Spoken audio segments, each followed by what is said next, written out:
football TV, we stand tall and true.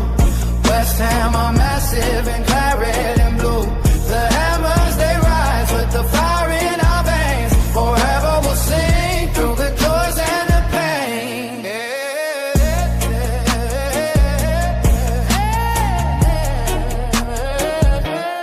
Through every battle, we fight side by side. With passion and glory, we carry with pride. The bubbles still float as the memories stay. West Ham United will never fade away. The bowling ground, where our hearts found a home. Now London Stadium, where we still roam. Hammers Football TV, we stand tall and true. West Ham are massive in claret and blue. The hammers, they rise with the fire in our veins. Forever we'll sing truth and joys and the pain.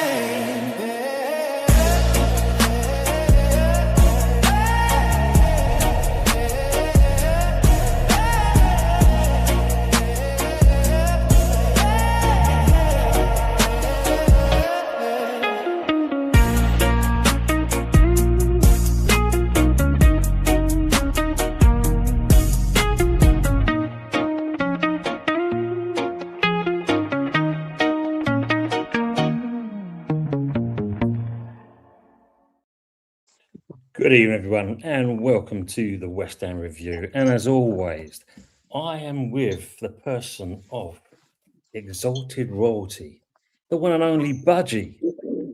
Oh, exalted royalty. I feel fucking Absolutely. great. Thanks for that, Tom. I appreciate that one, How are you, mate. mate? I'm all right. Good evening to you. Good evening to you, Adam. And good evening to everybody in the chat. Of course, and of course, welcome to Adam from Dad's Our Job. Good to see him back on the channel as well. He's, as you can see, walking the dog. Well, you can't see him, but we know he's doing that. But how are we doing, Adam? Yeah, not too bad, chaps. Not too bad. Quite a monumentous, if I can say the word, monumentous week for West Ham fans, right? Yeah. Very much so. We will go into that. But first and forward on that, there's a couple of things I want to say first of all. The one I just want to congratulate is this bloke called Tommy Sloan. He is an Ayrshire football manager, and he's been with the same club for 23 years, and he's celebrated his 1,000th win in charge of this team called Auchinleck Talbot FC. Well done to that, man, first of all. 1,000 wins. 1,000. Congratulations. He celebrated a win on his 1,000th game in charge. So fair play to him on that.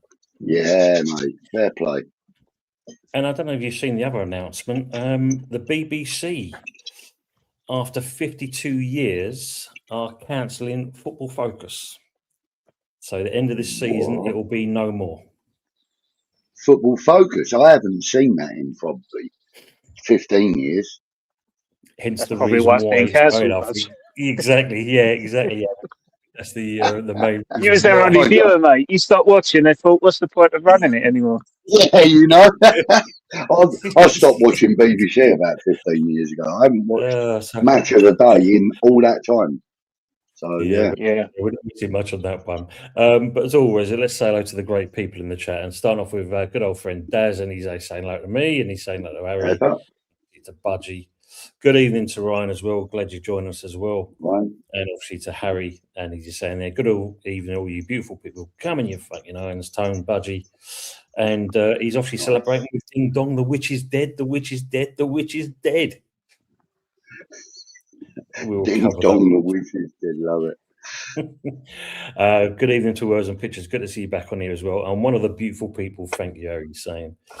And good evening to Chris Millwall. Even all just sneaking in behind enemy lines. Good to see you, Chris. And thanks for coming in for your first one as well. I hope everything's all good for you. Nice to see you, Chris. Always welcome here, Chris. I've got a soft spot for Millwall, and I hope they go up and we stay up. And I think the real rivalry of football should be shown at top flight. So good luck to Millwall. Good luck to us as well. Yeah, exactly. Harry saying to Chris, put your balaclava back on. Good evening to usual. Good to see you in here as well. Harry saying usual, you're alive. just about. Dear me. I ain't ugly, mate. That's brilliant. And as always, good to see everyone saying hello to each other. Good evening to Rich West Ham as well. We're saying hope everyone is well coming your ways. Evening, So Rich. Good to yeah, see you it again, seems mate. like the poll's going pretty well so far. Everyone's looking at Spurs going down. Good evening to Matt Rainey as well. Hopefully. Down just Sully left. Sorry, Mr. Gold, rest in peace, but you was a part of the problem as well, we're saying. And obviously, good dong. It's a good song. Thank you very much, mate. Budgie's obviously saying dong. Good dong. Nice dong. Funny, I just see this on Instagram. So some woman actually kind of repurposed them and that made them into a space rocket, a sports car, doorstop, you name it, things you can do. And of course, yes, Matt's saying happy St. George's Day as well. I didn't realise it was St. George's Day today. Yeah. Absolutely. Happy birthday to you, mate. Sorry, I'm just saying happy birthday to an old friend of mine that passed away. On this day. When I said you, rest in peace to that man and obviously commiserations. But I thought you was actually celebrating because I mentioned you as being royalty and that. I thought you were skating like your relative or something, Budge. Of course I'm royalty. Yeah, mate. Love that. Love it. Nice intro. Chris is saying, and everyone's saying like each other as well. Good evening to Pierre Tom as well. Thanks for coming in, and good evening to Shrod. Yeah. Shrod says, had to leave HC. They started talking about biscuits again. Oh, yeah.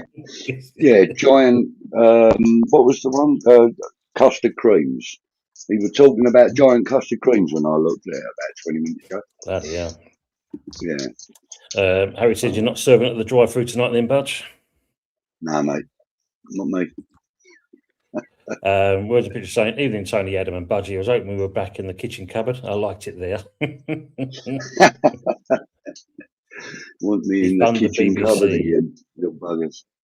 Yeah, absolutely. Everyone's saying that defund the BBC. Yeah, they're talking about possibly that could maybe happen. Who knows? That'd be very interesting to see. And they're also talking about making people pay licenses for watching BBC content on YouTube now. Yes. Which is disgusting. No, are you surprised at that lot? Troy saying, who gets to wear Karren's ruby red slippers? So that's the question I want to know. Yeah, that's the question I want to know, Tom. Yeah. We'll ask obviously Adam and yourself, Budge, and and obviously people in the chat. Would we say it's the greatest news we've probably heard for many years? Karren Brady finally stepping down after 16 years and leaving our illustrious club. I mean, I don't mind. I'll go first if you don't mind, boys. It's kind of a poison chalice for me, really, to be fair. Yes, it's great news that Karren Brady is out of the club. But what worries me is who follows her in the door, who replaces her, and who selects her replacement. They're kind of two major worries for me. I mean, it's all very well getting rid of a bad apple. But then if you're going to just replace that bad apple with another bad apple, what's the fucking point in the first place, So, it'll be interesting over the next, few days, weeks to find out who's actually going to be replacing her, because that's my main concern. It has to be somebody with football knowledge. It has to be somebody with some respect in the Premier League circles, in my opinion. And that's it, really. I'm just worried about who replaces her. I mean, I didn't want her to stay, don't get me wrong. She had to go. But who are we going to get in place? Yeah. I mean, Adam, what's your take on it, mate? I feel rather melancholy about it, to be honest. I mean, West Ham's a better place without her in it. But the West Ham that we've got today is completely different to the one that she took on. And sadly, there has been significant damage that has been done that has changed this club forever. We'll never get the bowling ground. We'll never, that's the home. That was our home for us for over 100 years, and to demolish it, be put into flats, is just that's my industry. That's my job in terms of putting residential developments up. But the fact it was West Ham's home, the heart of the community, and just to drive that away to a commercial hub created by a legacy Olympics. I just don't think I'll ever really forgive them of the way that they transitioned that and completely forgot about the area of Upton Park and the heritage that was attached to it. Yes, we're on the River Lee in terms of where the stadium is, and the stadium is just not fit for purpose for what we want it to be. We was given, we was all missold the dream. We was all excited at the start, and then when we went in there and saw scaffold for seating, it's just not going to fly. And unfortunately, it will take hundreds of millions of pounds and many, many years to actually get what we want from the club. So I think the stadium-wise, I think we just have to accept it for what it is and generate our own atmosphere as a fan base and try and rebuild it there. But in terms of, it was good to hear what you said about who were coming through the door.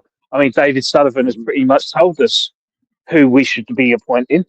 So we'll try and put our heads together and put some names together. There's plenty of good football people out there, and plenty of people out there that want to restore club identity. And I think that is probably the most important part of our club at the moment, is that we've lost our identity and we need someone in that can build it back up. And who knows, maybe Amanda Savey might come in with a bit of investment later down the line, because what she did at Newcastle, although she's not a Newcastle fan, but she took it on. She knew exactly what the brief was. And if she could do the same for us as a club in terms of getting the East End back, try and restore our old badge, make sure that we never wear claret shorts ever as a home kit, that sort of thing, then maybe we might be onto the right path. But I'm not saying it's the immediate answer, but we need to start putting the building blocks back in place to get West Ham united again. Yeah, I agree on that. I mean, interestingly, I saw something, obviously with Karren Brady, you hear so many things. I mean, apparently she was the one that kind of instigated that Nuno had his first window and he picked what he wanted, if you believe that or not. But the other thing I saw as well, answering kind of Budgie's question, considering Kretinsky's now kind of bought some more shares, supposedly, it's his people that he's considering getting back in to maybe fill her boots. But we'll see. That'll be an interesting one, because I think there's one guy that actually left. I can't read his name there. I mean, I've got the names earlier on, and I'm trying to find him. And there's another guy that was booted out because apparently he wasn't legit, and it turned out he was, and he was back in the club. So these could be the people that may fill in Karren Brady's boots for the time being. But we'll see, because I think I agree. We need someone that's got a bit of football acumen about them, because it's no use having someone just off the street. Otherwise, we are definitely selling ourselves down the river. No, I don't want that. No. Yeah, exactly. No. not that far. Anyway. I mean, looking at Kretinsky's sort of connections with Sparta Prague, you've got an ex-Premier League footballer working as a sporting director there in Thomas Rosicki. And although he's got Arsenal allegiances, he does understand the league, and he's been in that role for 9 years now at that club. So so maybe there's something there. But I think he's a Prague boy. He's a ex-Sparta Prague player. Maybe that he's quite happy being in the Czech Republic, and who knows? But it's going to be a tough ask. I don't think we're going to make any immediate answer straight away. It might be something for the early end of the season, once we know where the club status is. So there's a lot up in the air at the moment, and I think that's the that's why I feel rather melancholy about it, is because yes, Brady's gone, great. who's going to come in. in. There's too much uncertainty that goes with that, though, isn't there, Adam? Yeah, and I think now it's raised the caution amongst the fan base as to like, well, what's happening? And we've not heard anything from the club to say, don't worry, this is the plan. Like, there's no reassurance there, and I don't think we're ever going to get the answer until the end of the season, really. So all we can really do as a fan base is try and turn that passion into the stands and try and get results on the pitch to keep us up, to put us in a better position. And I think that's all we can do. And we can speculate as much as we like, but who knows? I mean, maybe we might get an answer next week. Yeah. If you believe the rumours on WhatsApp and whatnot. So, exactly that. There is one thing I just wanted to quickly point out, if you don't mind, Tom. At the weekend, when we play Everton, apparently on all the bridges, there are going to be people there from Hammers United, is it? Handing out red cards to anybody that wants them, anybody that's going into the stadium. They're free. And they're doing this voluntarily. They're not being paid for it or anything, and they're going to be giving out the red cards for us to hold up on the 15th minute or something. Is it? I think it's the 15th minute. So, guys, girls, if you're going to go to the stadium for the Everton game, keep an eye out on the bridges for the Hammers United boys and girls giving out the red cards, and if you can help them out, take a handful of them and hand them out as well. That would really go down well. But, make sure that the red cards are seen at the weekend. Sorry, Tony, carry on, mate. That's fine. I Sorry, Tony, just on that, do you think they're trying to get rid of them because they've got to make new ones now? Like, it's not just BS out now, it's S out or DS out, so they're going to have to get some new ones printed, aren't they? Yeah, it's brilliant, absolutely brilliant. Might get 2 for 1. 2 for 1. You get one free, you get another one free. How about that? That's a great offer. That'd be brilliant.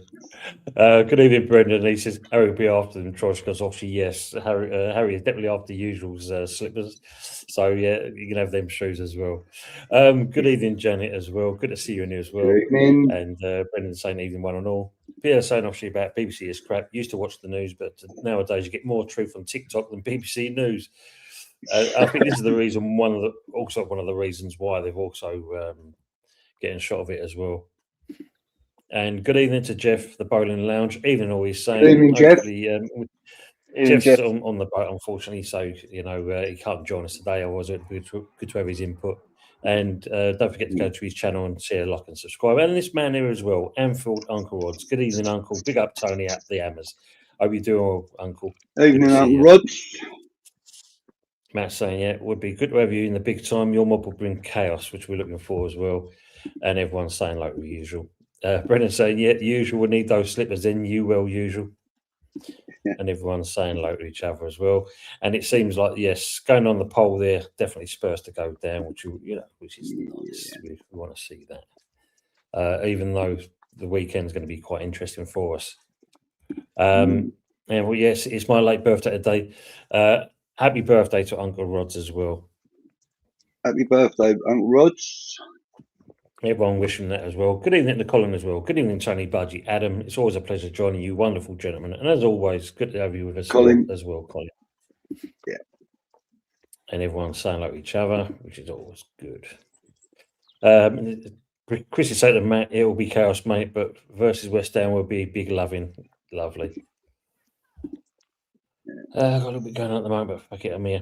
Good to see you, usual. Hopefully everything's well. And I will be putting the same in the community page. Obviously, we're looking to get together at the end of the season. And if you're still as usual, we're looking to come to the George and down at Chislehurst and make it easier for you guys as well. So, who wants to come? Yeah, Chislehurst. Matt saying this is the first time I've seen Budgie online, but know you from other channels. Won't say you. Don't want to name share others. He knows. Everybody knows me from old school Hammers. And Budgie's also been on my channel, by the way. Dad's Our Job TV, just if anyone wants to check it out. I will be doing something on there very soon. Fuck it, fuck it, I'll milk it. Dad's Edge on TV. Sign up, subscribe, go for it. Do it. Link will be in the description after this anyway. So yes, Budgie said he will let me wear the ruby red slippers. Jeff saying, yeah, for those interested, I've done the narrowboat vid, but a 7-minute vid is still uploading. Several hours later, we'll try and post it tomorrow. That'd be good to see Jeff on that as well. They're thinking of adding a TV license onto the council tax bill. Jesus Christ, Michael, please, if that. Oh, that's a joke. There've been millions of people not paying their council tax bills. You know what I mean? Colin saying to you, Budgie, sorry he couldn't join the show last night. He was having a bad night. Opal, everything's all sorted now. Colin, it's not an issue, mate. I'm glad you're okay tonight. Yeah, just, you know, when you turn up, it's always a pleasure, Colin. Thank you for the apology, but not necessary, mate. Yeah. Troy's saying your mic is crackling again, Budgie. Is it? So. Can you? Oh, right. Okay. Yeah, that might have been because I went out and came back into the room and it. Oh, I don't know. Pielaton saying Karren Brady has left us in a much better place. Really? Really? Yeah, look, that's it, Harry. Chin up, Colin. Tomorrow's another new day, exactly. That's it, mate. That's it. I remember when I was a match day staff from 15 to 17 in both clubs, shops, Upton Park and London Stadium. Brady walked around the shop floors like she was Queen of Retail. Well, I'm not surprised by that. Trosh saying Brady was called my attack dog by Sully. Jesus Christ. Yeah, nasty piece of work. Trosh says bring back YouTube chat on PL2 games. Maybe now she's gone. Yeah, because obviously, you know, being censored is an absolute joke. Michael Blees is saying Sullivan could be gone before next season starts if things come to light. She had been with Sully for over 30 years, so something that's up for her to walk away. And this is the thing, isn't it? I mean, that's a good point from Michael Blees. Why, after all this period of time, suddenly up sticks and walk out? What's that all about? I mean, I know there was saying... and 5 games before the end of the season, too. But yeah, they were saying a couple of months back, though, shortly. There was, she was I think she handed her notes in January, if I'm honest, and she has to give like a 3-month notice period. So it's probably, and I think that kind of comes to light after Bill Gardner's speech at the protest march.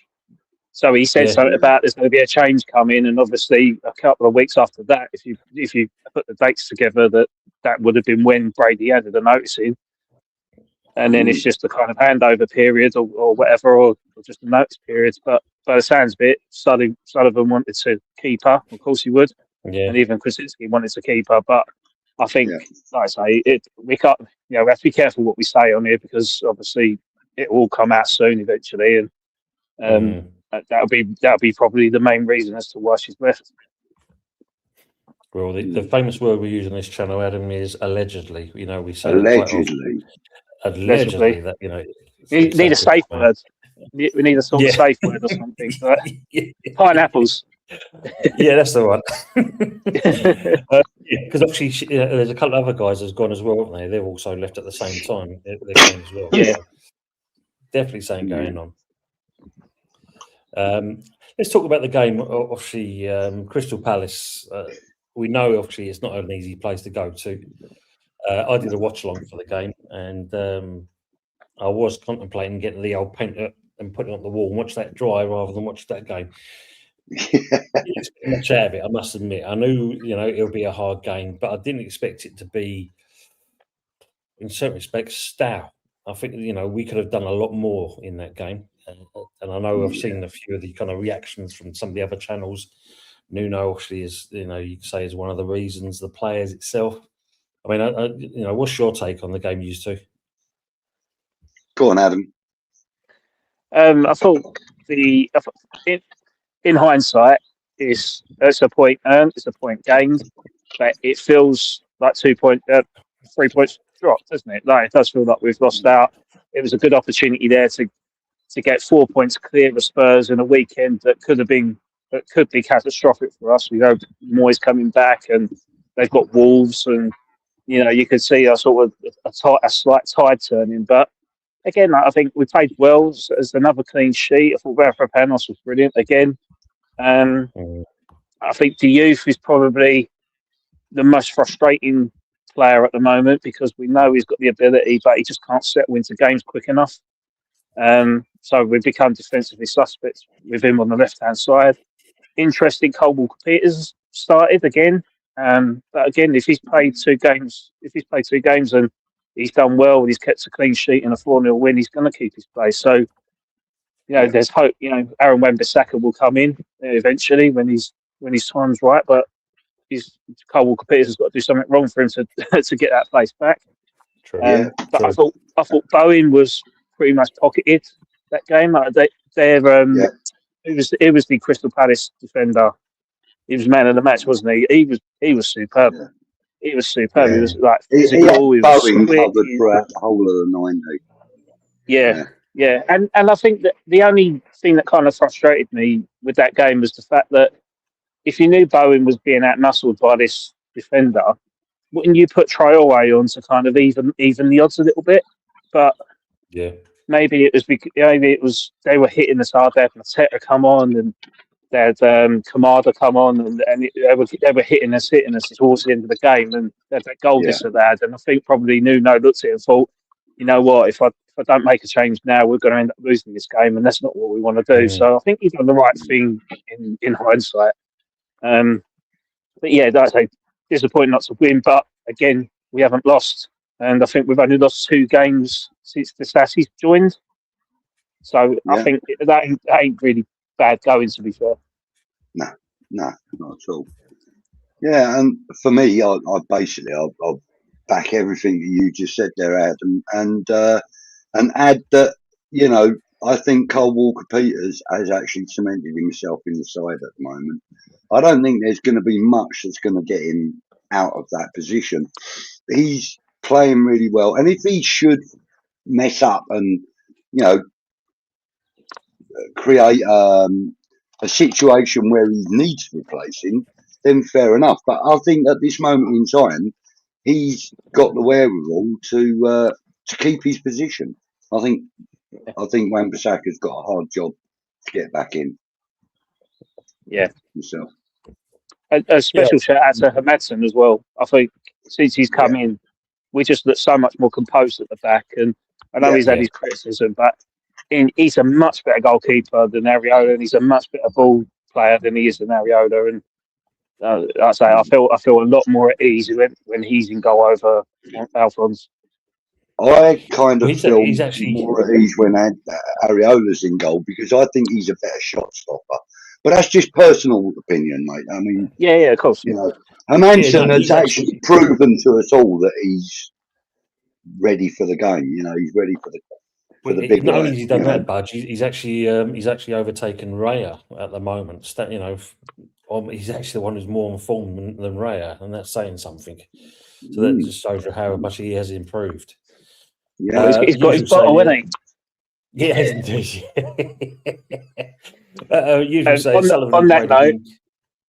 On that note, sorry, chat, I'm going to have to shoot off, but thanks for having me on. Everyone, don't forget to like and subscribe to Hammers Football TV. And we'll see you on the flip side. Stop it. Don't forget to subscribe to that man now. Thank you for joining us, Adam. Always a pleasure, mate. Always a pleasure. Don't worry, chap. And I'll just leave it on this note. Bye bye, Brady, bye bye. Love it. I just want to quickly answer that comment in the chat from Trodge. Always wondered why I was called Budgie. Well, that's quite easy. My nickname actually used to be Trill because of my surname. And then somebody, Happy H, she said, well, that's a bird food for budgies, and then just started calling me Budgie. And that's how it happened. That was it. So, there you have it. I'll be back in 1 second, Tone. I'm just going to mute myself. I'll be back 1 second. No, I'm going to catch up with some of those comments. So, usual saying, Sullivan and Brady been called the English Epsom and Maxwell. Fuck knows what's going to come out. It will be interesting, that's for sure. And hopefully it'll be very soon. Matt Rainey saying, cheers, Budgie, I'll join you. Brilliant. Good evening, Terence. Good evening, gentlemen. Good to see you all. Good chat. I agree. Our old ground was heritage. And new ground is cold commercialisation, void of a heartbeat. And this is the problem. But, of course, Talk about bad timing when you've got obviously Spurs wanting their stadium built and the council's dragging their heels, and of course you get mayors get involved. It all changes, and that's where we've been. Big up to the Chelsea Edge. Big up to and Budgie. It's Michael Chelsea FC guys. Brilliant. Love the new. Is that your new moniker now? Is it the Chelsea Edge? Nice. Like that. Hopefully see you come back again, Michael. Good to see you in here as well. Words and pictures in. Karren feels like a messy divorce. She got the house and I'm in a rented shithole. I wasted some of my best years with that cow. I hope she goes and plays in traffic and I never see her again. Wow. And just want to say hi, Michael. Nice to see you there, mate. Yeah, absolutely. Usually Chelsea relegation favourites next season. Man, when you look at that one, just to kind of quickly cover that, and that'd be very quick on this one. Yeah. 107 days in charge and a £24 million payout. Not bad for just doing bugger all, basically. I know. Yeah, he had the right term, didn't he? Bless him. Oh, bloody hell, look at that. Trosh says maybe Kretinsky will appoint Daniel Levy. Legs it. Oh, God. Well, actually, on that point, Tom, there's a lot of chat about Kretinsky maybe taking over, blah, blah, blah. I was always under the impression he was never really that interested in being top dog at West Ham. Maybe I'm wrong, but I don't see him being. I think he's probably just gearing up for a sale, if I'm honest. But I could be wrong. What's going to happen there. Well, the thing is, going on that, just kind of Matt Rainey's friend, GSB treated their club like a save of fever career mode, lost more money from players than made any profits, and this is the biggest problem. But considering now with Brady gone, Kretinsky apparently up in his shares, Gold is also going to buy shares, which will still keep him basically the main one with the main shareholder. And that also then gives a legacy to his sons if they're going to come into the game. So they're classing Kretinsky as a joint. No, Kretinsky. They're calling a joint owner with Sullivan. Sorry, you said Gold, but anyway, go on. No, the shares, Gold's shares. What's left over? The Gold. Oh, don't worry about me, mate. I've got a brain like a fucking sieve. Go on, carry on, mate. No. Let me just say hello to Gemma. Gemma, thanks for coming in there. She leads John Woody's channel. She's a really lovely person. She says, Hammers, I have no idea what's going on with the football. I just popped by to say hello and I hope Spurs go down, not you lot. Thank you much, Gemma. Appreciate you being in as always. Thanks. Thank you. Don't get hit the like button. Matt saying, questions on the chat. If Spurs goes down, would they jump straight back up? In my opinion, no. And no, I don't think they will either. I'm just going to take obviously looking at look at the poll. It's definitely Spurs to go down. So I'm just going to take it off for the moment now. Got that coming, but we've got what we needed. I'm just going to hide that as well. So let me just go back to the comments. I think we know ourselves. It's not easy once you go down to come back up again. And just because they're who they are and they think they've got the money in the stadium, that's a given right. We know that's not the case. Being up to the Park or the London Stadium, you've got to work your socks off. Chris is saying, if you do stay up, are you expecting another season like this one? Ooh, good shout, mate. That's a very good shout. That's a really good shout. I hopefully think, for me, Budge, that they learn from this. And I know I'm asking for a big ask here. Knowing that lot, no. But maybe if Kretinsky's going to be a bit more involved, then we may see. You never know. We may see something. What's your take on that one? I got funny. Like I said, I can't see us having another season like this because we've had 3 managers in 6 months. And I can't see us doing that again in a fucking hurry for a start. And therefore, I think there'd be a little bit more, what's the word I'm looking for? Stability next season. I think if we stay up, I think we keep Nuno.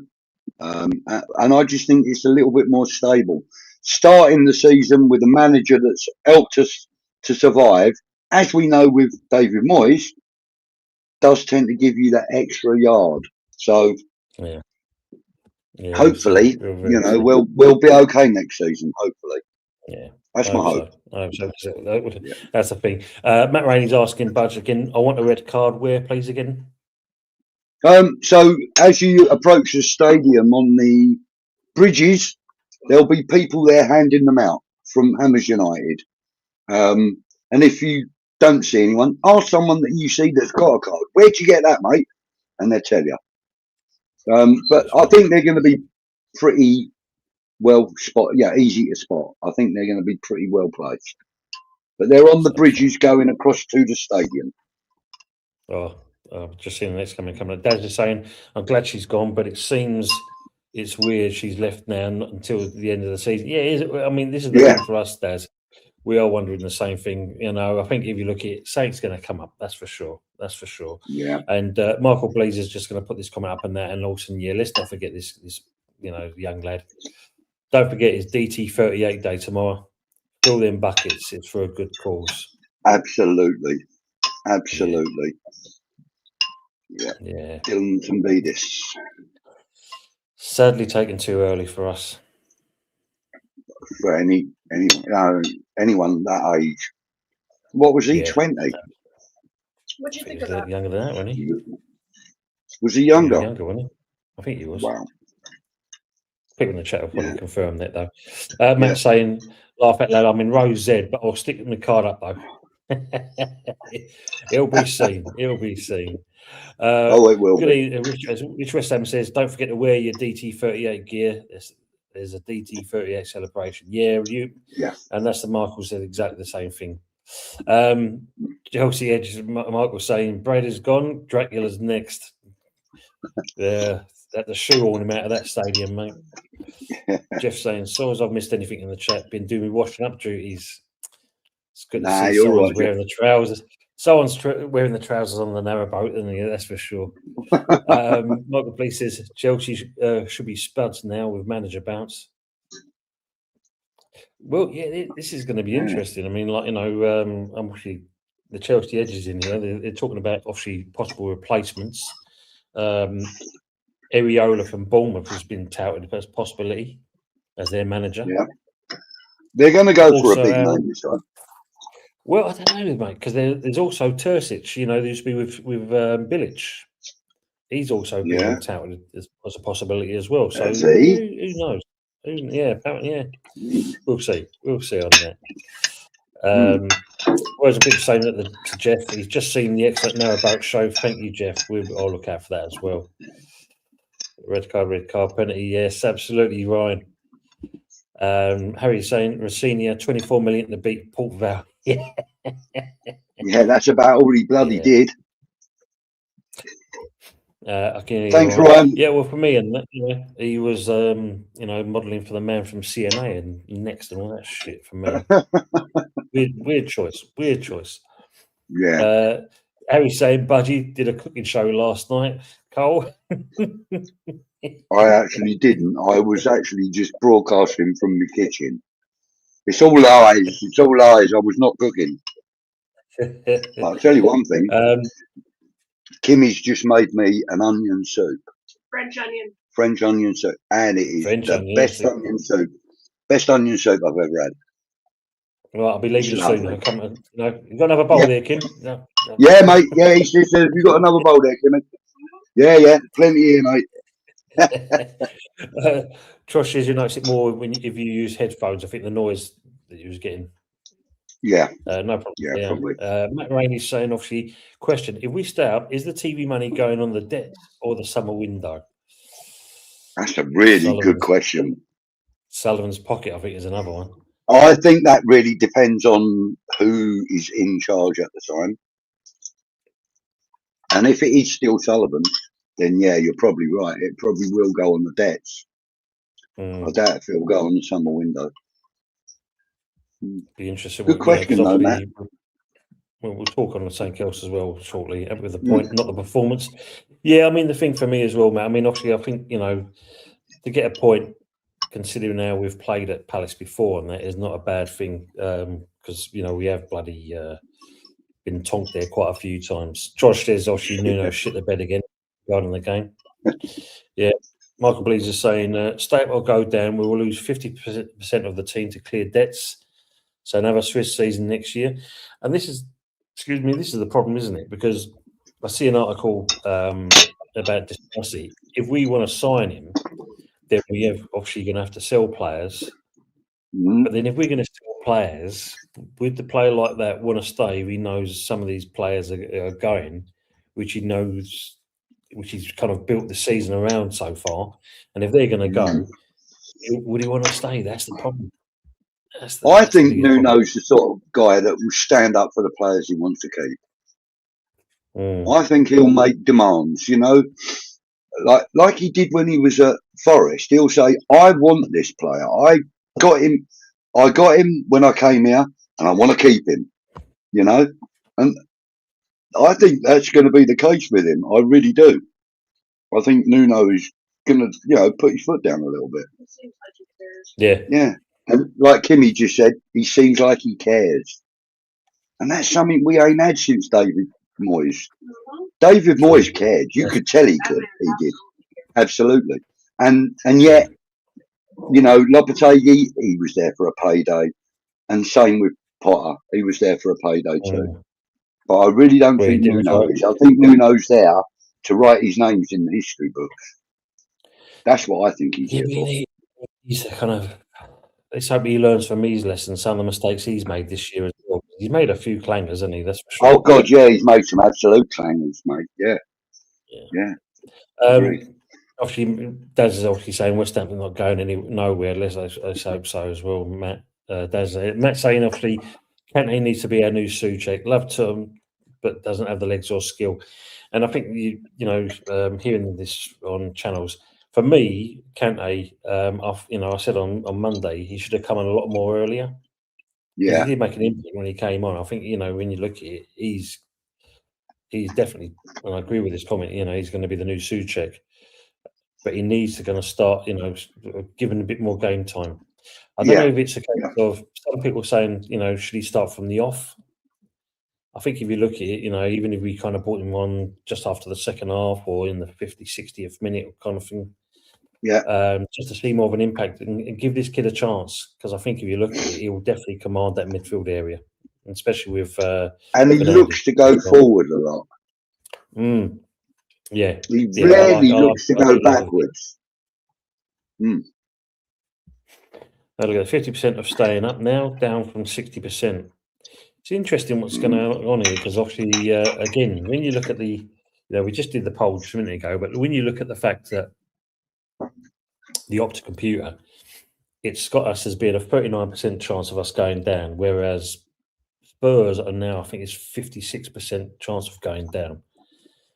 But the weekend game is definitely going to be interesting. I mean, of all teams, we've got obviously, David Moyes coming with Everton. Fortunate enough, there's 3 players injured. But of course, Spurs are 3 important players too. Yeah, that's true. I mean, but Spurs, knowing that they're playing Wolves, they're probably going to think they've got the upper hand. Let's bring this man in to join us as well. Oi, Savaloy. Good evening, gentlemen. How are we doing, Jay? Evening, Jay. How are we doing, mate? Good to see you both. We were just talking about Go on, mate. Yeah, it's good to see you, mate. We were just talking about the Opta computer, saying about the stats at the moment. Showing us there's a 39% chance of going down compared to Spurs is 56%. But I was just saying about the game on the weekend. When you think we've got Everton, and obviously the return of Moyesiah. Lucky enough, they've got 3 players, some crucial players that are out. But Spurs probably going to be licking their lips because they think Wolves. This is a chance for us to kind of switch places again. So we will see. We will see on that. And let's bring this man in as well. So it's good to see him coming on that. And apologies to all 3 of you so far.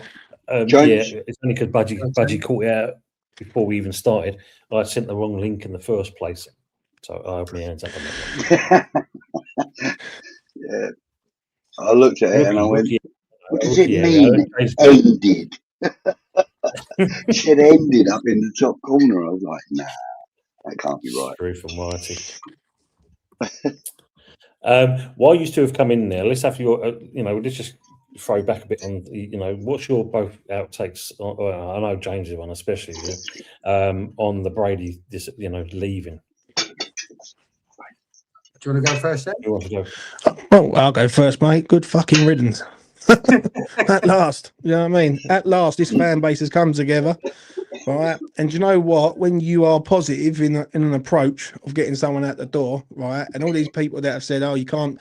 What can you do? You can't get an owner out. You can make it awkward." And that's what we've done. We've made it awkward, and she's gone. I still think he's going to be an harder nut to crack. Don't get me wrong, but it's a start. It's like you're starting to see change there. And I don't think he's got much longer, if I'm being truthfully honest. And Senri goes the better for me. So I make mine short and sweet. Right, Brady's gone. The mouthpiece is gone. Now you just got to get rid of the kingpin of the whole situation. Get him out the door, and that's it. It's done. Great, you, Joe. Yeah, I echo those sentiments. I think bang on with everything that was said there. The only thing I would add, and I was going to actually check with you before I came on, Tone. So I got sent something today from someone who I do actually trust and coming out of the club. And have you covered some of the potential reasons why Karren Brady might be going already? Well, we did kind of ask that question. We did. We've heard that obviously there's something going to be coming out, because we just find it weird that you've only got 5 games left and suddenly she's up in sticks and clearing off out of it. So is there something else behind the lines that's kind of forced this? I mean, we were saying earlier, I think Adam, who was on There's a Job, said apparently he reckons that she handed a notice back in January, and of course it's only kind of come out now that she's decided to kind of honour the 3-month contracts and leave, or the leaving period, and gone. But what's your kind of breaking news you got there? Can I read something? Am I like? It's just because what it is. Shout out to all other West Ham channels. First of all, the reason I've said that is because I saw on another West Ham channel them saying, "Oh, we can't for legal reasons say what they're." Well, I don't. I'm not on your channel though, Tone. I don't want to get anyone in trouble, but I don't give a shit about legal reasons. That what I've been sent. I think it's. I definitely trust the person who it's come from, but I'm on your channel, bruv. I don't know. Can I read it out? Yeah, so just allegedly these words that this comment you're going to say kind of thing, and that, maybe reword it slightly. All right, allegedly. All right, just found out why Karren Brady resigned today. Right. Do you know what I'm going to do, Tone? I'm going to ping you this on WhatsApp, mate. I'm not being cryptic, but I'm not. If I was on my channel, I wouldn't give a monkeys. I'm on yours, so I'm going to ping you this on WhatsApp, and then you can tell me whether or not you can share it with the boys as well. By the way, no worries, mate. No problem. I think I know what it is. I got something a bit similar earlier. Is it similar to what you just heard, Jay? Yeah, and did it involve a particular woman that we all know well? Yeah. There you go. I know exactly. Let's put it this way: prison is coming for someone. I hope and so, it ain't us. Like that. Do you know what I mean? It's the worst of the worst, mate. Worst of the worst. Like, do you know what I mean? I'll look out for that. Yeah, I've pinged it. Where's the picture? HMP Pentonville, here you come. You know what I mean? First class. You know what I'm saying? Where's the picture saying? Palace players have their eyes on European prize. West Ham had no excuse, lost points that we needed to grab with both hands. And I agree on that one. We should have had, I think Monday, we should have done a lot better than what it was. I don't know about you, James, because I know you did a watch along as well. And that I said I should have got the old paintbrush out and painted the wall and watched that dry. It was a bit more exciting. I can't believe the reaction of it, mate. Like people got out saying, "Oh, you know what? It's fine. I thought it was shit. If I'm being honest, I thought for 90 minutes of that game, in a game that if we go and win that game, we go 4 points clear. Like I don't know what more incentive you need to go and try and win a game. And it's Spurs game. Sorry to cut, but I'm with you. And it was Spurs. We're talking about. We could have gone 4 points head on. Yeah, and the thing is, I just said it on. I just done a TikTok thing, right? And I said it on there. My biggest, I've got 2 fears. First fear is relegation. Second fear is them sending us down. Relegation is going to be hard enough. Imagine if they send us down. Fuck me, we won't hear the last of it. Do you know what I'm saying? That will be like a forever in our heads for the rest of our lives. Do you know what I'm saying? The day that Spurs sent us down. So I just felt like Monday night was a failure, really. I felt like Nuno shut up shop on the 70th minute and didn't look to try and win the game. I felt like I don't get this with Pablo. I really don't. I don't want to knock our own players or nothing, but fuck me, all he does is run. Right? He doesn't do anything else in and around the box. He don't like to shoot or score or do anything other than just run. I felt sorry for Bowen and Somerville. I think Bowen's on the halfway line and you're asking him to try and beat 2 or 3 players. Yeah, and that's a problem. I need him as an inside forward towards the goal rather than on the wing trying to cross balls in and make things happen for our 2 strikers. I just don't get that one. Somerville has just come back from an injury, so I think we can give him benefit of the doubt on that. And Castellanos is very hit and miss. He's either very good or he's a bit all over the place. So Nuno's going to have to try something, mate. I personally think he needs to go 4-3-3. I think he needs to bring Kante in there. I think you go with Kante, Souček and Fernandes as a 3 in the midfield. That's more solid.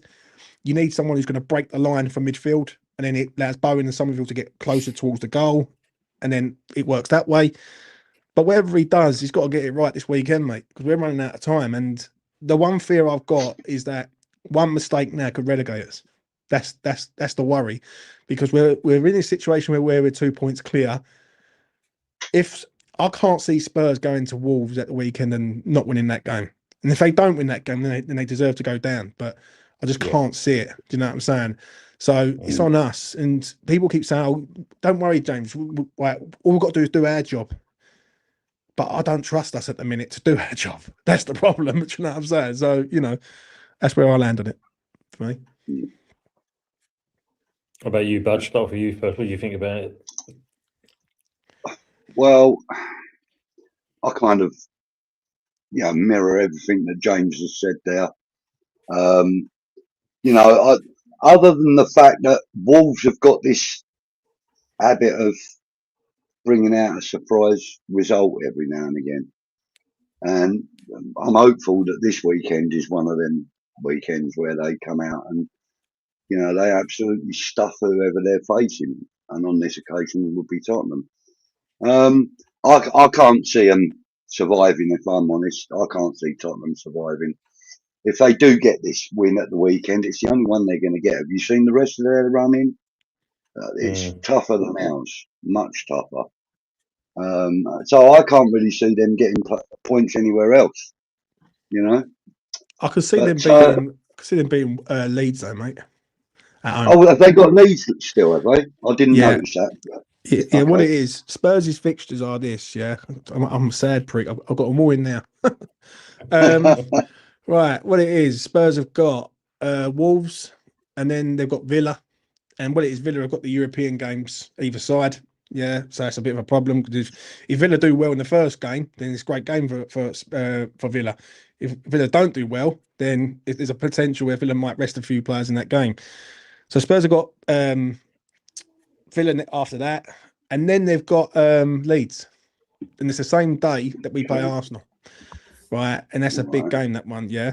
If Leeds get to an FA Cup final, which, let's be honest, Chelsea are playing awful at the minute, and there's a potential there, Leeds ain't going to be taking that game serious at all, in the slightest. And that's the worry for me, is that really Leeds are safe, but are they on the beach already if they get to their FA Cup final? If they get to the FA Cup final, then they're down in tools for every game then. Do you know what I'm saying? To try and win that one game at Wembley. Now, that's a worry. Then they've got who's the other one they've got? Spurs, Chelsea. They've got Chelsea away. They've got Everton as well, haven't they? And they've got Everton last game of the season. The problem is with the Chelsea game is we don't know what Chelsea are going to turn up. Chelsea can't win a game, can't score a goal at the minute, and can't keep a clean sheet. So, and then you've got Everton. Like, the only one I can see them getting sort of a points out of are Leeds, Wolves, and Everton. I can see them drawing with Everton. I can see them beating Leeds. And I can see them beating Wolves. That is what it is, really, if I'm honest. I don't think Chelsea will let them off the hook at Stamford Bridge on the final home game of the season for them. Right. They will want to send Spurs down, trust me. So, I don't know, mate. I don't think it's as easy as this. And if we do our jobs, then everyone's going to be happy. But the problem is, and this is a question for everyone, is do you trust us to do that? That's the $1 million question, and that's the worry I've got with Nuno a little bit. I'm concerned by this man, because I don't want to be knocking him because he's done great, but we should nowhere near be in this situation. We should have been out this ages ago. There's been so many games where like we've let teams off and we're winning the game and then we end up drawing a game.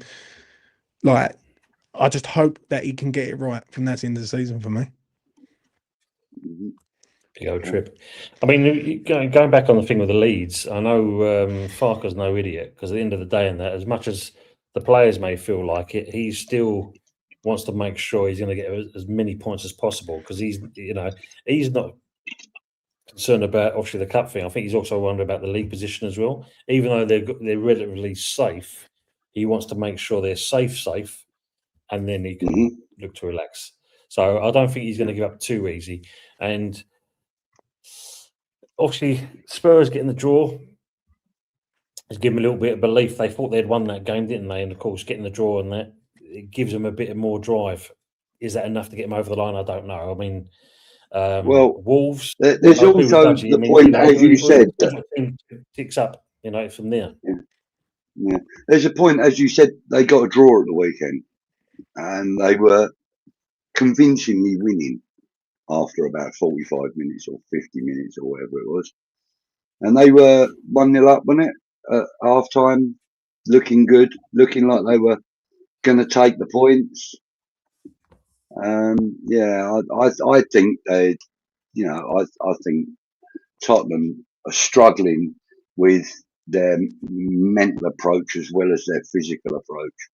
And I don't think they're in a good place right now. And I think they're vulnerable. I really do. I know I don't know. Can I picture them? And don't get me wrong, I'd love it if they lost every game from now to the end of the season. I'd love it. But can you seriously picture them not winning a game all the way from now to the end of the season? I could see them winning against Wolves, definitely. And it only takes one win to spark something into life. Like, we know that when we beat them in the beginning part of January. It's the worst game for them to have next. Like, I'd rather them have Villa next than Wolves, because one thing is we don't want them to hit into gear, and it's like it's a shootout between us and them. That's the problem that I've got. Right, I want West Ham to end this team right now. I want West Ham to go and win, and then beat Brentford, and then that's it. But the problem is, I think Nuno's planning this out for me, like, because he's post match was very relaxed. He was like, "Yeah, didn't play well. It is what it is. We go again." And I'm thinking the only way that anyone's thinking like that is if you're planning out what you're trying to do. Like, are you looking at trying to win the home games and then try and nick something away from home? Like, I don't know, but he was too calm for me the other day, Nuno. Very sort of just let it go. I don't understand why, if I'm being honest. That performance anyway. Rainey just saying, 10 years at the LS, Tom Tep finishes 4 times, 10th, 6th, 7th, 9th, and the Conference Cup. This is her legacy, not good enough, obviously, with Brady in there. And obviously, Jay, I've seen your comments on that, and I think there's a programme that's been waiting to do something on this as well, I do believe. Is it Panorama they're doing something out? I don't know. All I know is it's apparently being picked up by, because I mean it's that season. Unfortunately for these unfortunate people that get involved in stuff like that. Anyway, I need to chip in because I don't get to listen enough to loads of West Ham. There's some points been raised that I'm really interested in. First and foremost, Palace, Nuno fucking bottled it, absolutely bottled it. It was a shit performance. That was a performance when we're going back months where we look at our team and we go, what the fuck are they doing? Like, what's the game plan? Where's the in-game management? I'm interested. I'm gonna have to challenge you, Jay, on that. For me, Nuno's shocking, absolutely shocking. There's not one. You said he's done great, mate. We're in the relegation zone, bro. We've been progressively worse under Nuno points-wise than any of the other managers. He's done great. He's done great in 2026. He's done all right in 2026. Before that, let's be honest, he was fucking awful. You know what I'm saying? And the table don't lie. This is what I mean. The table, it don't lie. And for me, the issue is number one with Nuno. Just sticking on Nuno. I said this the other day. I've said this many times. I love watching as a manager, Emery. I love a manager that you can see, right, he's looking there. He's being the 12th man. He's watching the game. He's going, right, where have I got it wrong? What have I done wrong in this match? And let me change that. Let me change that. Emery, if you remember the last time Villa stuffed us beforehand, when we was winning right up until I can't remember how late in the game, and he used all of his subs until he got it right, changed the game, and they won the match. Yeah. Right? Nuno, give me one game since he's been in charge where you've gone, he's changed that game. Well done, Nuno. And I don't mean bringing on players that should have been starting. I'm talking about he changed the game, and we went on and we went, fucking up, because I can't think of one game, lads, and I'm happy to say, Jay, shut up, you're chatting shit. I mean, it was this game, it was this game, it was this game. I can't think of one because I want to get behind Nuno. But for me, Nuno is massively responsible for the position we're in. We've lost he's lost more points from winning positions than any other manager. Like, what is he done for us? For me, I don't trust him. It's simple as that. Like, and I have this argument quite a lot with people. I went on E20 when people come on, and people say, why don't you back the manager? And I'm like, listen, he's there, yeah, right. But do I trust this geezer to get us wins in big moments and big games? No.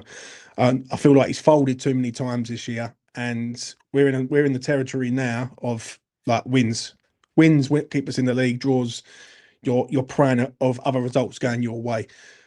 I agree with what you're saying about the start of the season. Yeah, I remember games this season where he's drove me absolutely fucking mental. Yeah, Bournemouth away, Brighton away, Brighton at home and all, Wolves away. Do you know what I mean? Manchester United at home, where he's telling the team to attack in the 90th minute when you just got to run the ball in the corner and to shut the game down. And there's been games where even Chelsea away to a point, we're 2-0 up, we're cruising, and then he just starts trying to evacuate everyone and just makes stupid errors. Now, listen, he's done well with the players that he's signed. I think Axel Disasi is an excellent signing. I think Castellanos is a decent player. I don't think he's that bad. Pablo is an interesting one for me because he's trying to play him as like a workhorse cardio, like press, but he's got nothing else. And Adama Traore is an interesting one and all because that's his signing. That's his man. That's the man that got him the sack from Forest. And basically, that's why he's ended up at us, and that's why Adama's with us. And he doesn't really play him enough for me. He doesn't, like, Monday night, where was he? Like, do you know what I mean? It would have been the perfect game for him, James. Perfect game for him. Like, you're playing through the middle, right? You say, right, let Palace come on to us, and then we hit him on the break, right? And he's a ball carrier and all he can get us up the pitch. So I understand it. I generally do, mate. I understand it. And I'm not one of these people that will fucking consistently do videos about Nuno out, Nuno shit. And that's just not me. That's not how I roll. But I don't trust him in big moments. That's the problem. And he's got to prove to me that he can win big games in big moments. And he's got 5 games to do it. If we go down, someone said something on WhatsApp group I was in. They said, I will blame Sullivan and Potter. And I said, no. I said, if you're going to blame Sullivan and Potter, you've got to look at Nuno and all. Like, because Nuno's been here since October. Everton was his first game in charge of West Ham away. And he got a draw.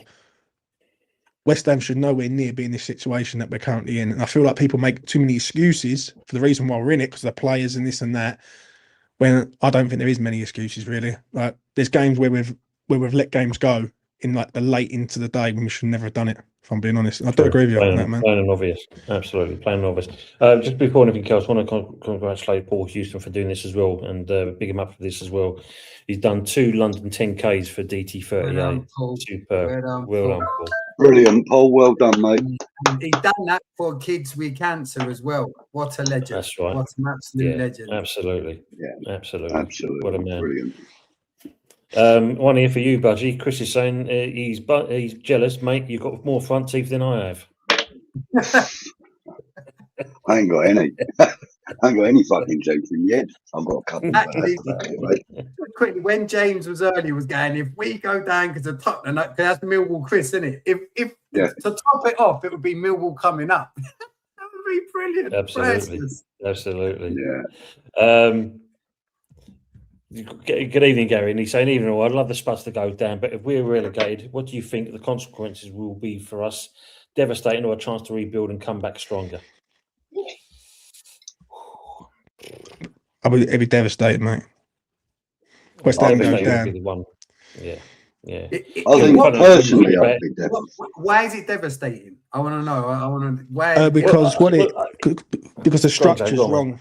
the structure's wrong at West Ham, right? And if Sullivan goes, then maybe we might be able to get back within the next 2 years. But the structure's wrong at West Ham. Right? We are, how can I put it? We're relying on an owner that doesn't go out and buy the best in class. That means the ground's going to be half empty.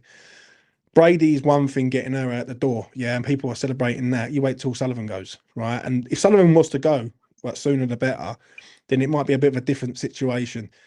The problem is the structure at West Ham is all over the place. The boardroom's all over the place right now. We don't know who's coming in or who's like who our next owner is going to be. We don't know whether Kadinsky's going to be potentially joint owner with Sullivan. So it will be devastating, mate. We're going to lose players like Fernandes, right? And if we stay in the Premier League and we lose Fernandes, you're still a Premier League club. And West Ham are a Premier League club at the end of the day, mate. Do you know what I mean? They're not. I can't ever accept West Ham in the Championship. And I see too many people going, it's all right, we'll go in the Championship. And I'm thinking, these are the same people that wanted Moyes out years ago, finishing 9th. But they're happy to go in the Championship now, which just, that's drugs. That's drugs to me. I just don't get it. So, you know, it will be devastating for us if we go down, and especially if they send us down. And all that's the worst thing about it. I think it's going down's hard, but being relegated by them it's even harder for me. That's what I think. See, for the thing for me, Jay, is here in the comment, you know, I was going to say, thing for me is listening to what Brady said at the beginning of the season when she was on one of the, I think it was TalkSport, it might have been, and her remit was basically for us to stay in the Premier League for one more season. So that'd be 15 years we've been in the Premier League, and it's like, there's a bit more to it than that. You know, we can defend ourselves to be in the Premier League. We want to build on what we've got. You know, I've already said it before, mate. As soon as David Moyes won that Conference League, Sullivan realised he had to put his hand in his pocket because now we've now made a point. This is what we can do. You know, you promised us champion League football. We got Europa League football instead with Moyes, and it's a case of now we've won the conference.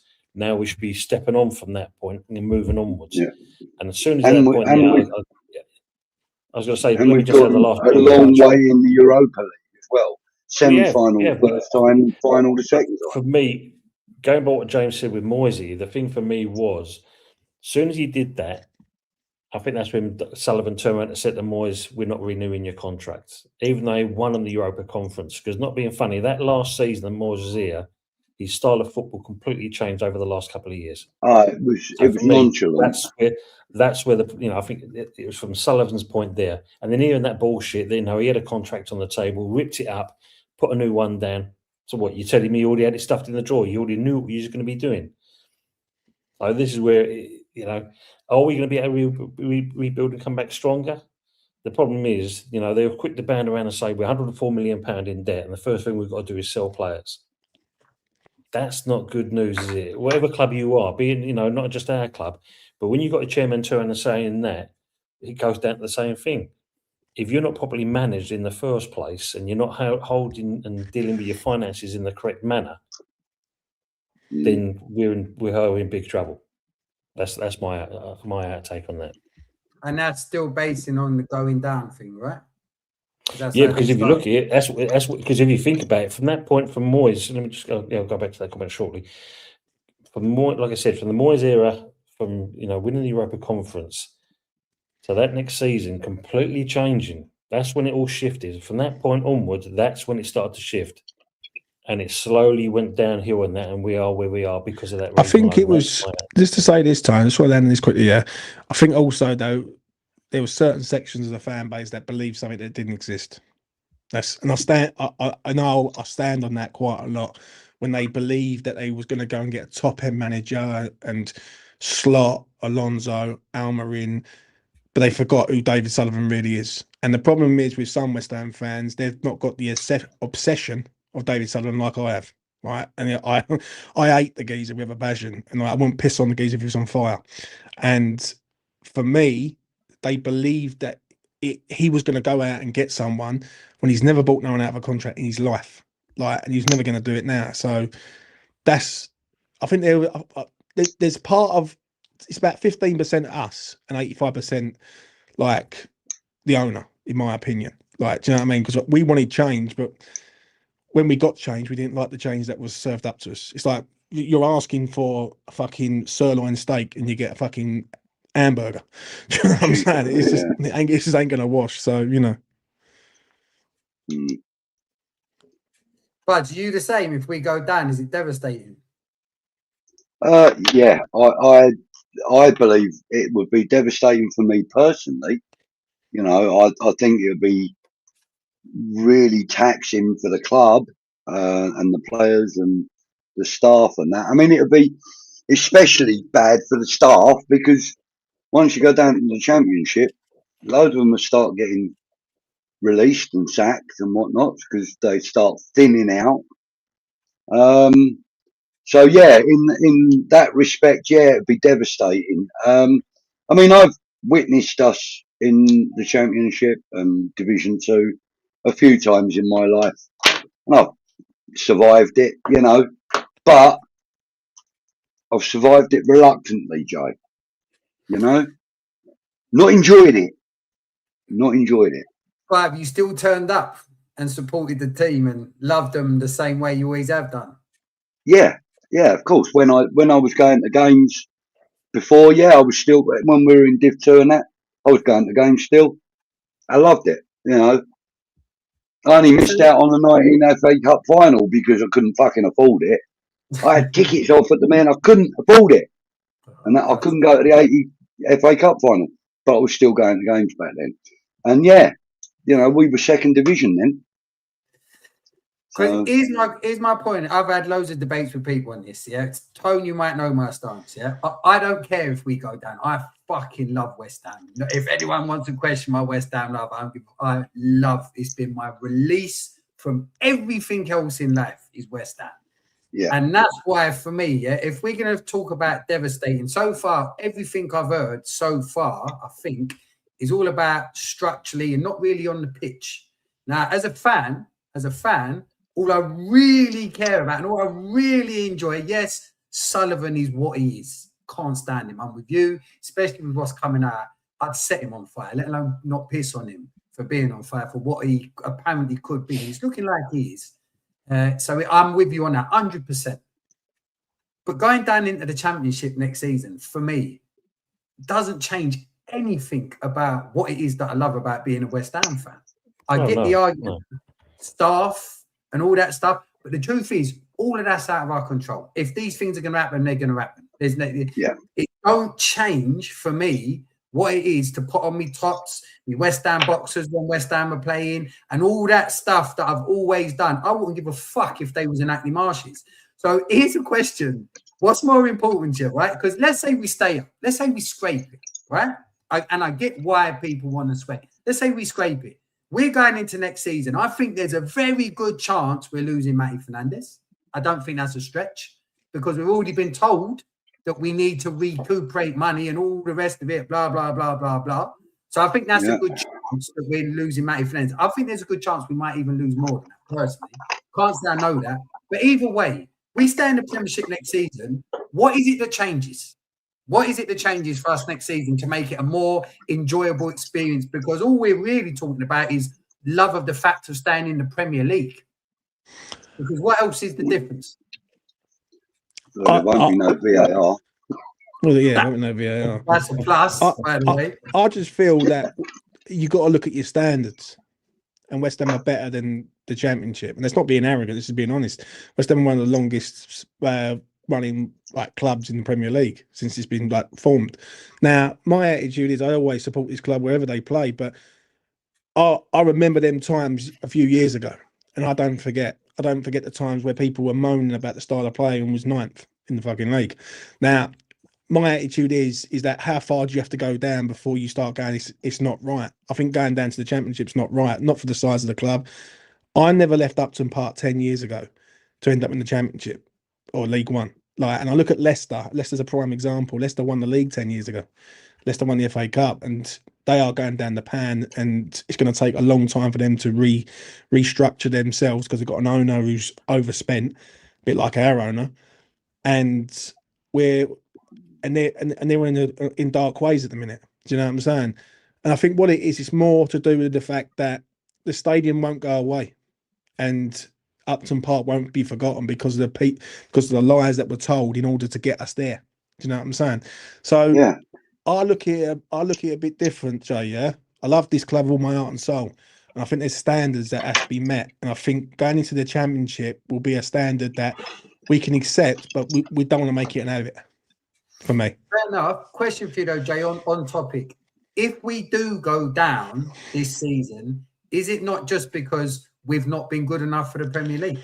Nah, it's been coming. The last 2 years have been embarrassing. Right, we've had 1, 2, 3 managers. 4 managers. There are 4 managers in 2 years. 4 managers.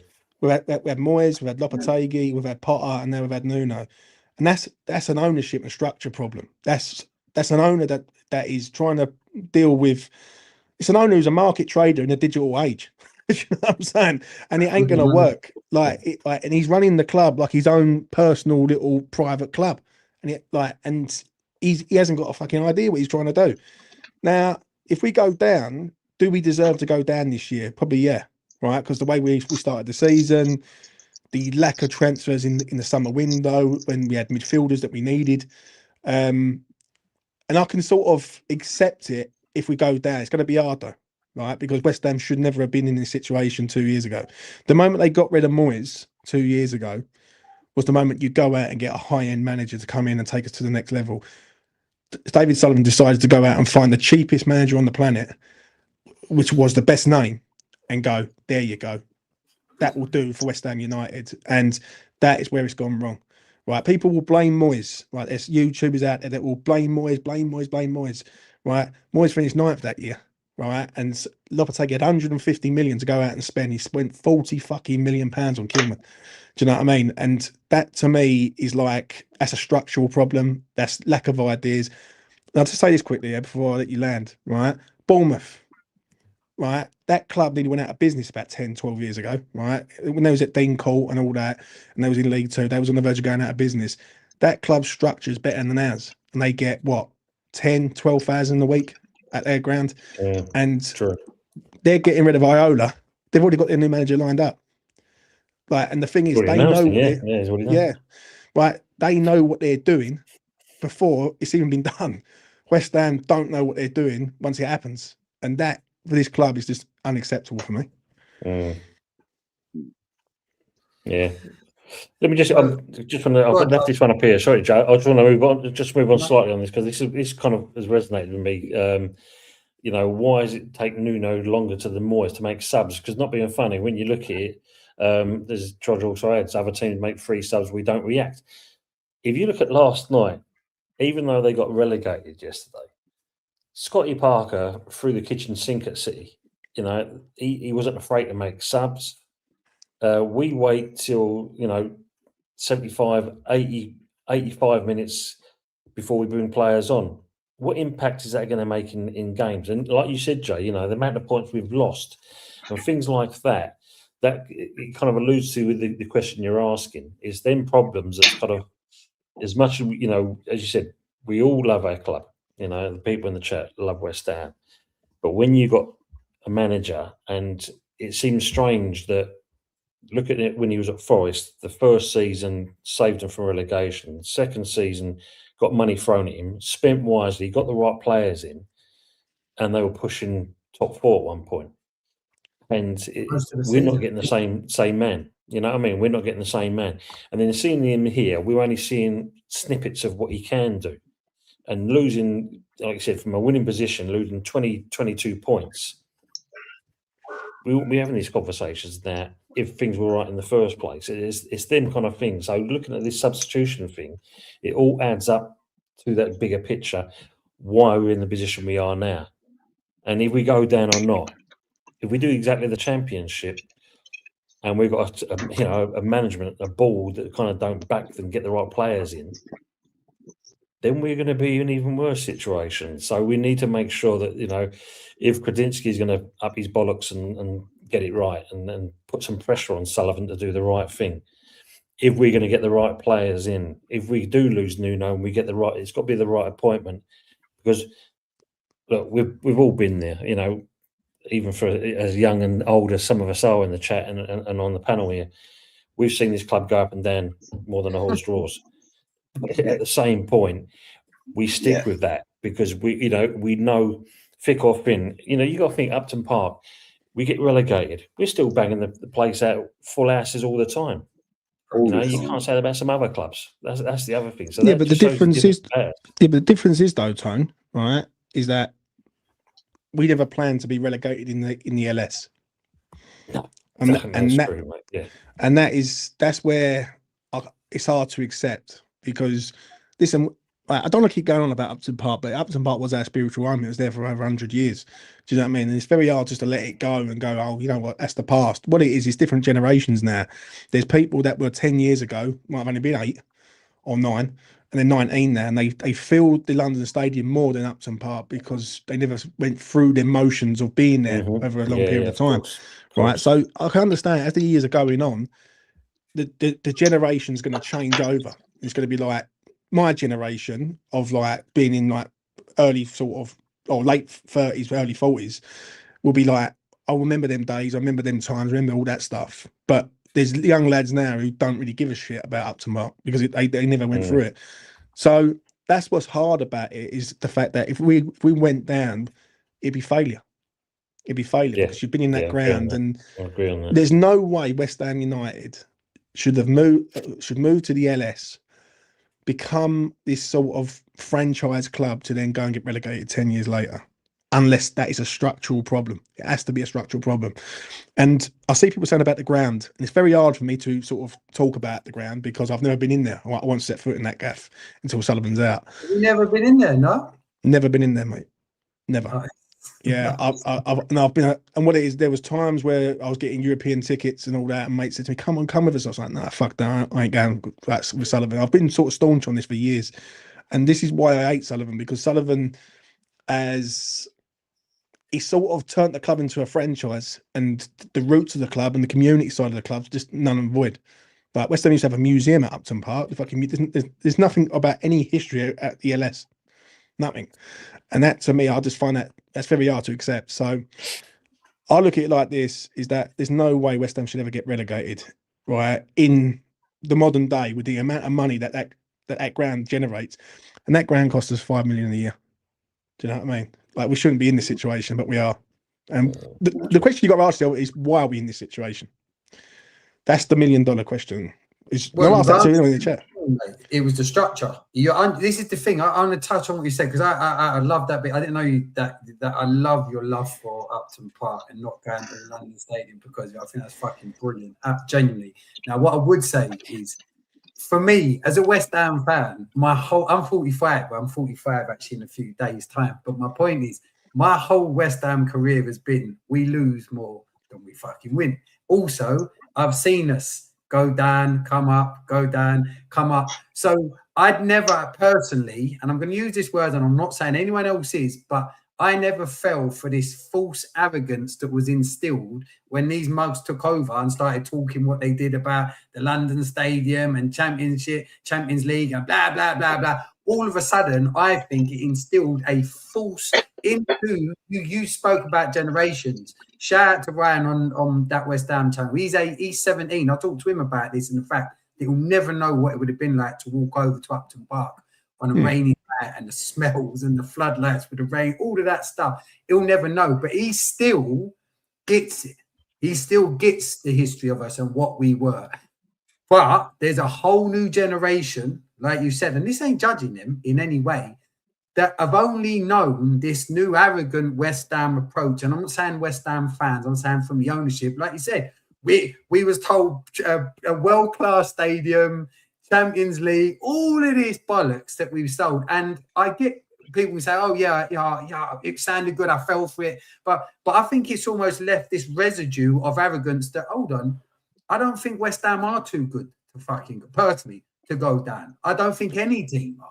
Because the thing is, the table never, and we can talk about how we got there and whose fault it was, but when it comes down to, right, do we deserve as a team to go down? Look at the table.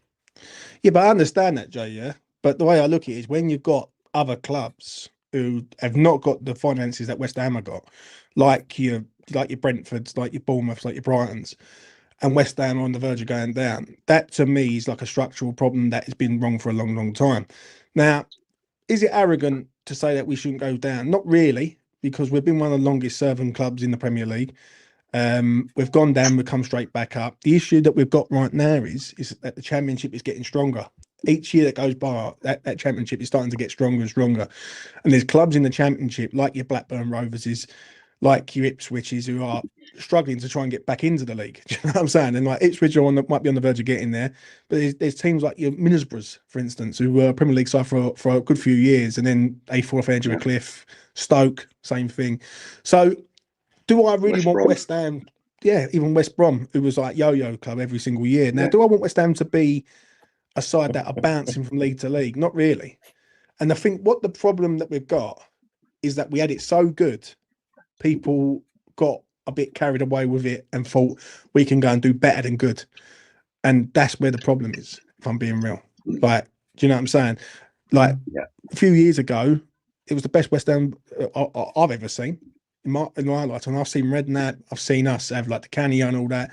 But for consistency, right? But like Europe, like consistently 3 years in a row is fucking unheard of at this club. So, you know. Absolutely. I'm going to go back to some things I've started, but obviously Michael Blease saying now, I've got our last 5 games, draw, loss, win, equals 41 points. Do you think that's achievable? Draw, loss, win. 7. I think we lose. I think we draw, win 2, and draw 1, and then lose 2 in there.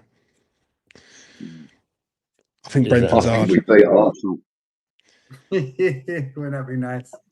I think the Brentford game will be hard. Yeah, won't be easy, but I think we'll do it. Yeah, we've done it before. Does it depend on the circumstances though? I think there's looking at seeing what you can do, but it all depends on the circumstances of where we are when we're hitting these games. If just say for instance we win at the weekend, the Spurs draw, we're 3 points clear of them. Like it's a different ball game, isn't it? Do you know what I mean? I mean, the interesting thing on that, James, though, if for instance, if we draw on Saturday and Spurs win, then we will drop back in again because obviously our goal difference again, which has killed us, will drop us back in there, kind of thing. Matt Rainey saying here, George Liddard, middleweight, Britain Commonwealth champion, wants to fight at the LS, but the LSDC and Labour ain't going to work with Matchring. The stadium is crap and owners are clueless on events. And that's a different. Well, that's out of our hands. That's down to them. That's going to deal with that side of things there. But he's also gone off to work as well. So love and respect. Coming and down Tottenham, he's gone as well. Let me start Harry's comment. Let me just go on to the comments. So where is it now? Look at that, Mr. Mama Flossie there as well. Member for 60 Mum. Good evening, you lovely hammers. Mama Flossie, great to see you as well. Hope you keep good evening. Great to see you. Hope you're all good. This one here from Michael Blaze. What happens with Nuno if a director of football comes in? Because obviously, as you know, he fell out of love with Nuno being at Forest, hence why we got him in the first place. Do you feel that he would move on again if someone comes in to interrupt him? I don't think so. Perhaps. Who knows? Who knows? Marinakis is. Yeah, Marinakis is a nutter, isn't he? Let's be honest. Yeah, apparently so. Allegedly, James. Allegedly. Allegedly, yeah, we use that word quite often. Yeah. Other nutters are available. Yeah. You're saying that. Look at this one. Usual saying, if we do go down, I'd at Nuno and promote the number 2 Pacquiao. He seems a bit more clued up. He doesn't take no shit, that one, does he? That's it. I'd take that. Doesn't take no shit at all. Yeah, I wouldn't mind that either.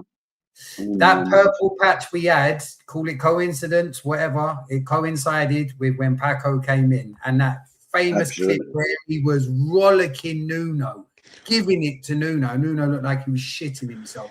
Thank God that Paco's come in, because I genuinely think without him, we'd be even in a worse position than what we are in. Look at our defence. Our defence is immense now. I can't remember the game. What was the game where where Paco was having a go at him, and I think he was trying to bring Kilman on. That was the one. I can't remember who was playing. I think it was. Wasn't that the Chelsea game? No, I think it was the Sunderland game. I'm sure it was the Sunderland game. Yeah, and he learned his lesson a few weeks later because he changed. Instead of going with a defender, he went with another midfielder. I fucking know, my memory is usually good, and I have to think back on this, but I think it was like against Man United or something, right? And he changed it and went with a midfielder instead of a defender. And yeah, but before that, there was a game where he brought Kilman. He was looking to bring Kilman on, and he made Kilman go and sit back down. So, you know, that's the problem with him. Like, he's defence first, attack later, and we need attack first, defence later. That's what we need. So, you know. Harry's asking to spill the beans. Well, someone did spill the beans, Harry, and it will come out, you know, all for the wrong reasons, what he spilt his beans on. But she will no doubt bring it to light if it will come out anyway. She was famous back in the 80s and 90s. You might remember anyway. Quite a big lady, big chested lady. But that's all we'll say at this point. What do you reckon happens if, just for argument's sake, he does meet his maker to a point? Do you know what I mean? Like, where does that leave the club? Does he hand it over to his sons? Does he sell it up? Like, I don't get what would happen to him if the shit is the fan for him, really, if I'm honest. I don't think he can just hand it over to his sons. I don't think he can just, in that situation anyway, there'll be a lot of legalities around rights and all sorts. And I don't think with a board, because he's not sole, is he? There's a board. I don't think you can just go, oh, here we go, boys, you can take that now. But he is the majority shareholder right now, doesn't he? 100%. But does that mean he can just hand it down to his boy? I don't think that's... Well, he can make his son his... success, basically his agent, if you like, and he can get Jack or whoever to work as, you know, as him, regardless of whether he's sunning it up in Portugal, basically like he's spokesman, or riding his backside in Pentonville. It doesn't really matter where he is if he can actually, appoint his son to take over from his position. Basically, his son will speak on behalf of him. That's basically what it'd be, isn't it? Do you know what I mean? Yeah. So,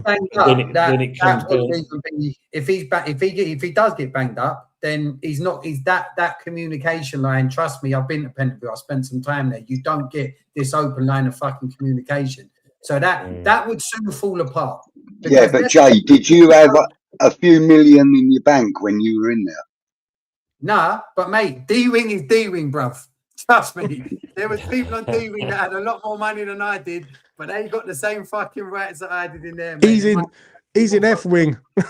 Yeah, he's in fucking long-swing. But don't forget, you've got to think about there's obviously the sustainability and obviously the profitability and all that. You know, the PSR, which is going to be the new SDR thing that's going to come in on that. Yeah. That could also influence, because at the end of the day, if he's been shown as being corrupt, and obviously not as in the business corrupt, but obviously he's what he's been doing or did allegedly, that could have a major influence on the ownership of the club in that respect, because obviously 100%. If they because you got to think like that, what he's doing more than anything else than that, has he got that club on ill gains, which we know obviously with Birmingham, they will definitely tell you that was the case.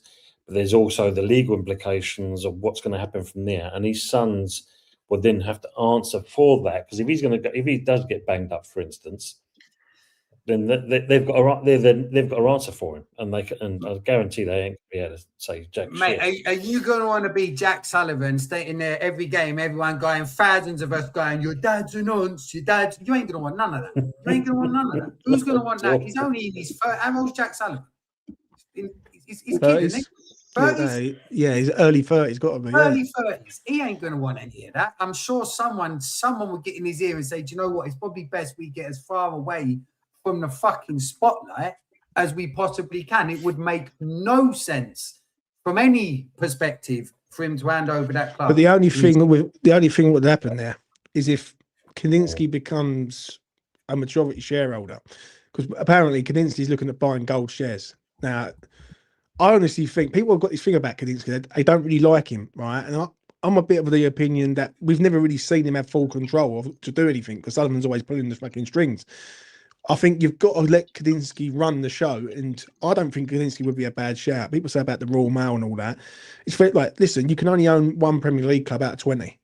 Like, do you know what I mean? And West Ham's a big club. Like, West Ham's not a like local, like West Ham's not a Leyton Orient or something. This is like we're talking high scale here. And I think if Sullivan was to get fucking some bird, then you got a different level then, because obviously then Kadinsky takes over. Kadinsky will run the show while Sullivan's doing his time. And if Sullivan's doing a lot of time, then he would have to hand it over to someone, because it's an asset, isn't it? The asset has to go backwards. He can't go anywhere else. And is his missus going to have it? I don't think so. I don't think she's going to take it, because if he's getting abuse, she's getting abuse. So, you know. I think will be off, bruv. She'll be with someone her own age. Fucking he gets banged up. She'll be on Jack. She'll be on Jack, yeah. Move over that way, yeah. Just going back on some of the things we were talking about, just going to catch up with the chat. As you know, we are well beyond on that. Gary's saying Wolves are down now, so Wolves have nothing to play for but pride. So they will be tough enough for Spurs to crack. Let's hope that is the case. Michael Blees made a good comment here about Leeds, though. Relegated at home by Spurs last time. Fans and players never forget, and that's probably, you know, the team talk they're using that as well. Yeah. All right, Jeff. And Harry's saying, aging rent boy, you can charge more for that, Mickey, apparently. What do we think about T? Is his name Tony James or something similar? Well, that's for Ton, obviously. He's asking that question. How do we feel about this game on Saturday? Let's just kind of quickly catch up on that before we move on. Do we feel that with 3 players that Everton have got out, is that enough for us to get something out of that game? There's no excuses. No, it's enough for us to be motivated a little more. I think. I mean, without those players coming, I think it's enough to motivate the players a little bit more. But, we'll have to see. I mean, we can never tell which fucking West Ham are going to turn up. We really can't. I feel that there's no excuses in this game, whether they've got players out or not. Palace had the same amount of players out like from the start, and we struggled there. And this one's a bit different because we're at home. Yeah, and we're going to be hopefully on the front foot.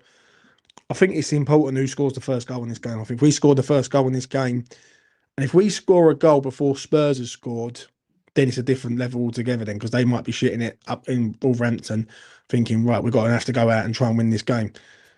I need West Ham to come out all guns blazing in the first half hour. Yeah, and really go and have a go. Right. And if they do that, I'll be pleased. The issue is I don't think they're going to do that. And we're up against a manager that knows us like the back of our hand. Do you know what I mean? So it's the worst manager to be up against, because he's going to know. And he's going to sit there and he's going to try and play on the counter attack. That's what Moyes is going to do. There's only a small handful of players, though, still from Moyes' tenure. Yeah, but the best only ones a small handful now. Yeah. Bowens, Souček, Mavropanos is another one he signed. Do you know what I mean? Yeah. And, he's going to know these sort of players, right? And he's going to know how to stop Bowen. That's the thing. Like, do you know what I'm saying? So I need the ball to... all I look at in this game is I want West Ham to be proactive than reactive. Like, I don't want it to become the 70th minute and we're sitting there and we're thinking, what's Nuno going to do? That's, you know what I mean? I want him to know what he's going to do. He hasn't really... I agree with what Jay said earlier. He hasn't really got it right recently. Like, he got it wrong at Villa away a few weeks ago, and I thought that was disgusting the way that carried out. Right, when Todibo goes down injured, he just changes the system and the tactics and everything in the space of 20 minutes. So he hasn't really got it right for a while. And I think like people will use the Wolves game as a sort of marker, but I look at it, Wolves are bottom of the league for the reason because they're awful. Yeah, so, he's going to have to get it right from minute 1 for me. And there is no excuses on this one. Far from it. Hopefully Brendan, if I'm not working, then yes, if Mama's up for it and that, we will do a watch along together, because yes, the last one was enjoyable, even though we did win that one. But yeah, hopefully we would do that. We still got Green Street Elites to do yet, Tom. I'm going to do that. I'm going to do that in a minute. I'm just going to catch up with some of the chats here, what they're saying. You're most welcome, Paul. Absolutely. Pepsi is saying big up. Respect to Baroness Brady and the fantastic job she did at West Ham. Thank you, Pepsi, as always. Yeah, cheers, Pepsi. Yeah, it's brilliant saying that Pepsi being West Pepsi. Ham, no, is Pepsi the Forest guy? No, Yeah. Arsenal, isn't he? No, he's Pepsi's Arsenal. Arsenal, Yeah. I He's knew Arsenal. he would Yeah, West yeah. Ham. Coventry took so many years to What get amazing Bentley, job 25 Arteta's doing. years. Right? Oh man, yeah, he knows that one already. Yeah, exactly the way we feel about Arteta, Pepsi. 5 more years. Too true. Chris is he's saying I've liked the sub, but I'm going to piss off now. Later, lads. Thank you very much, Chris, for being with us. Cheers, Chris. Hopefully, see you next season, mate. Dear me, I hate the LCD tunes. All right, let me just kind of get on with this one. So let's do this character, and I'll get feedback from you guys as well. What you thought about this bloke? Thursday night on Hammers, football TV.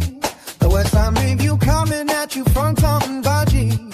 Chris Street Elite celebrating the heroes we adore. Like Clyde, Best, McAvaney, Carty, and more. This week's Green Street Elite is the big man, Andy Carroll. Header, left foot, right foot makes no difference. Overhead and bicycle kicks, crisscross and other tricks, and shooting from distance. GSA on Hammers Football TV.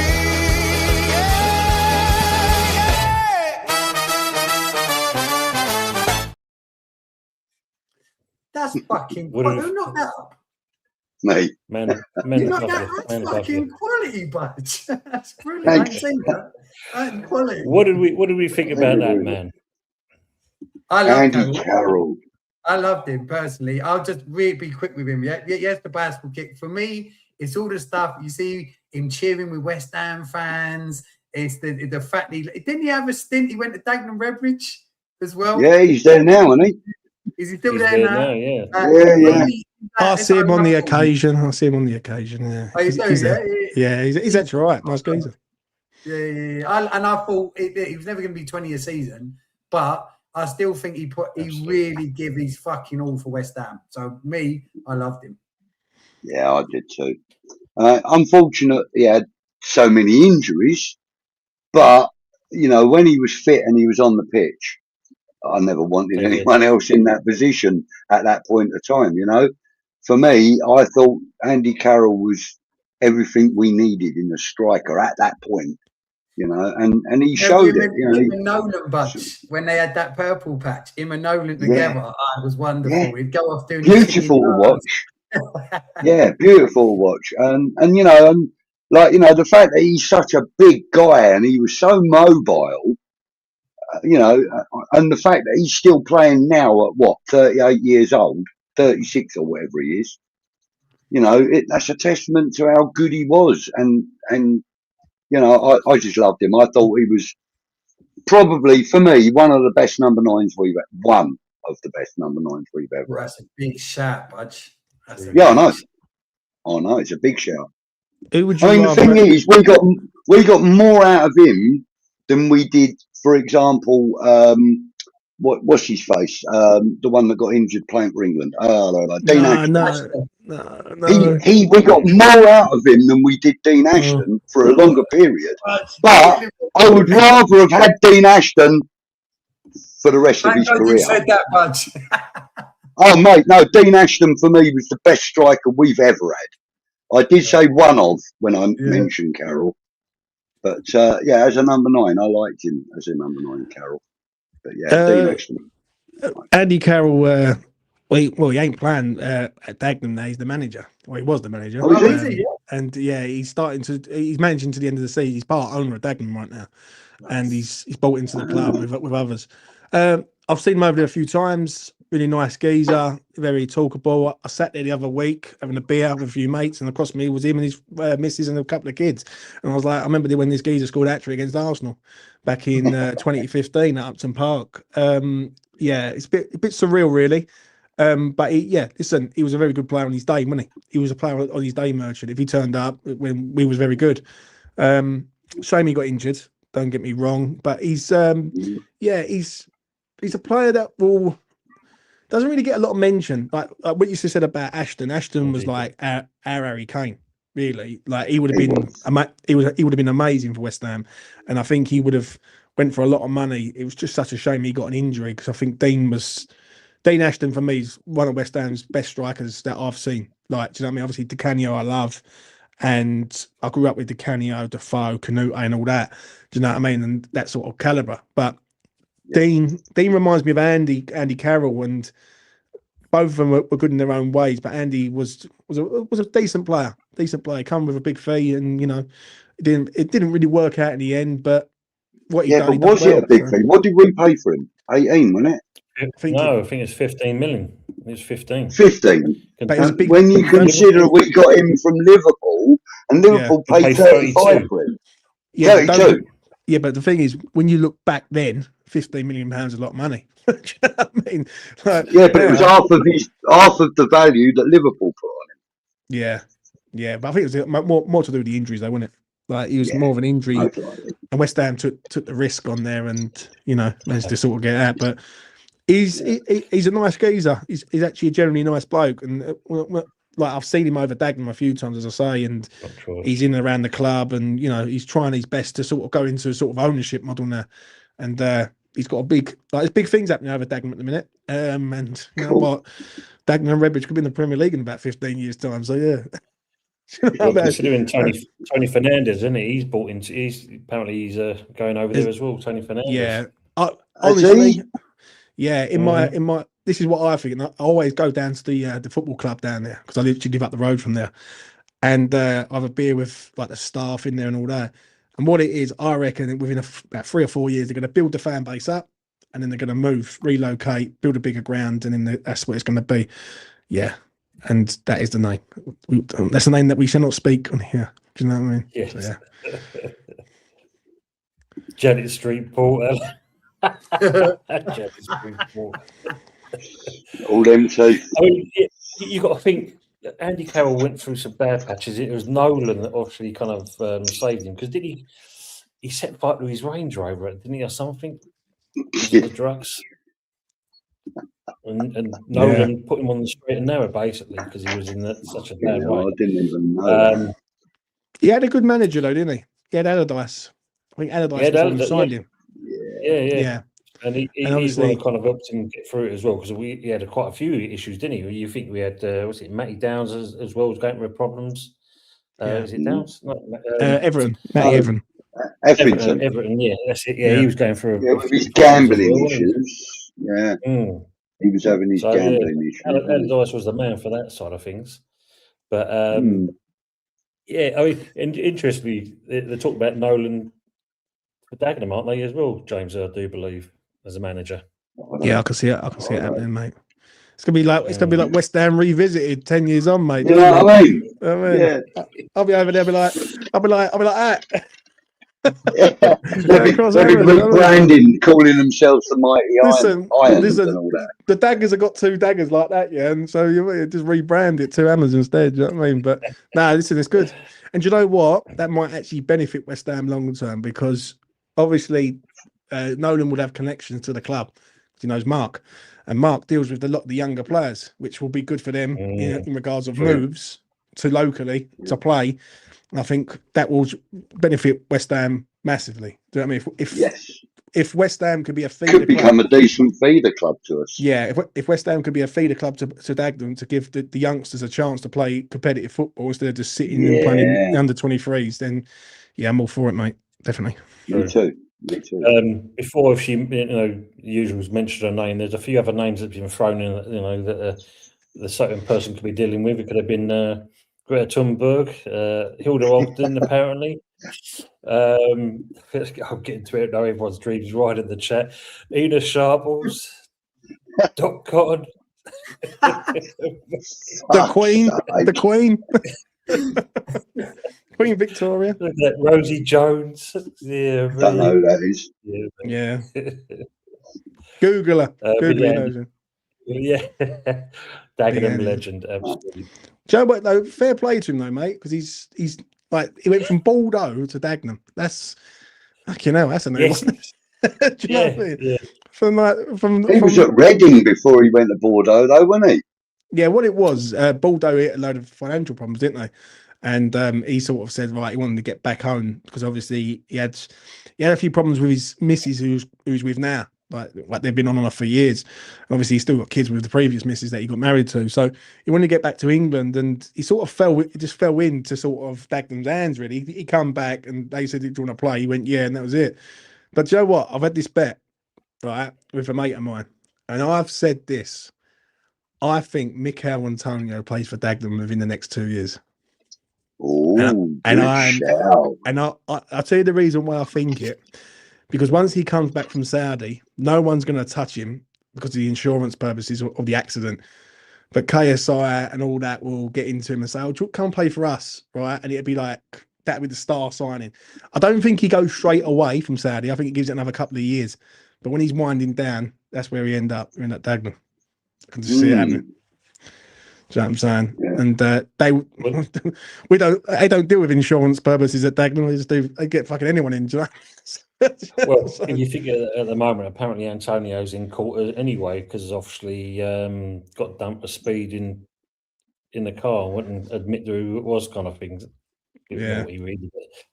Yeah, I'm saying about the first second out front who was dropped for him. Yeah.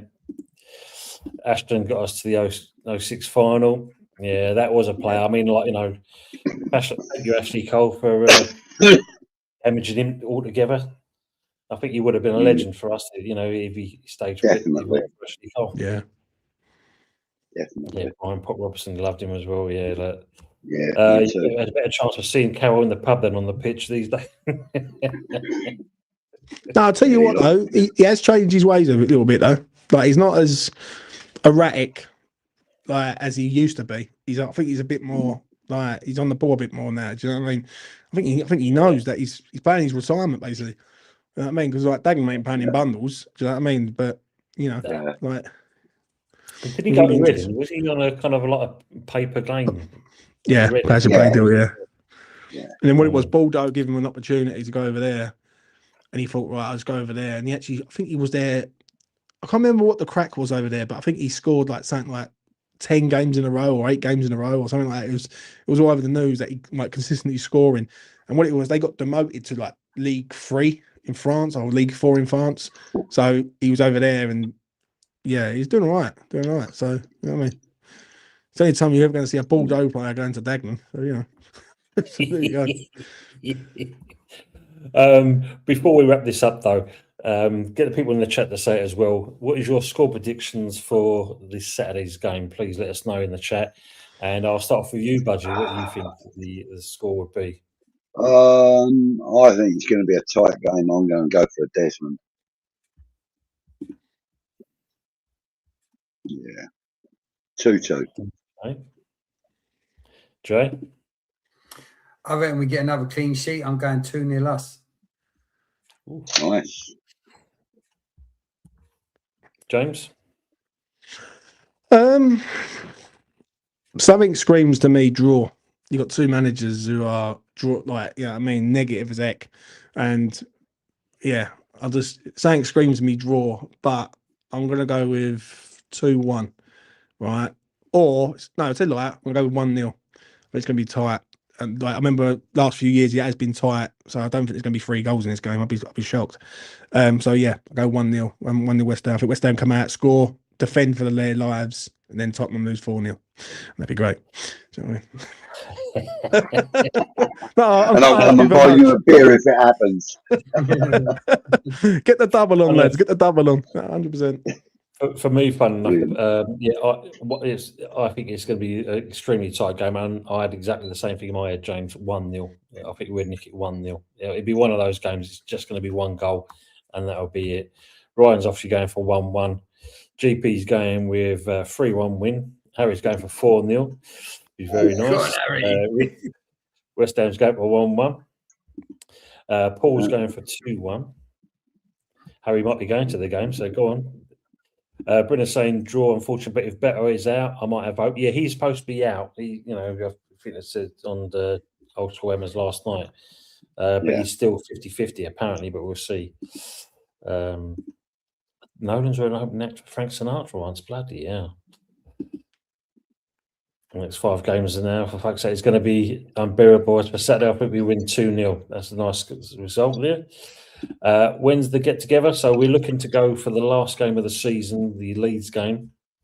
I'll be putting it into the community page if you wants to come along, and we'll probably do a live show, and there'll be at Chislehurst. Yeah, so we're going to bombard Usual's pub at the George.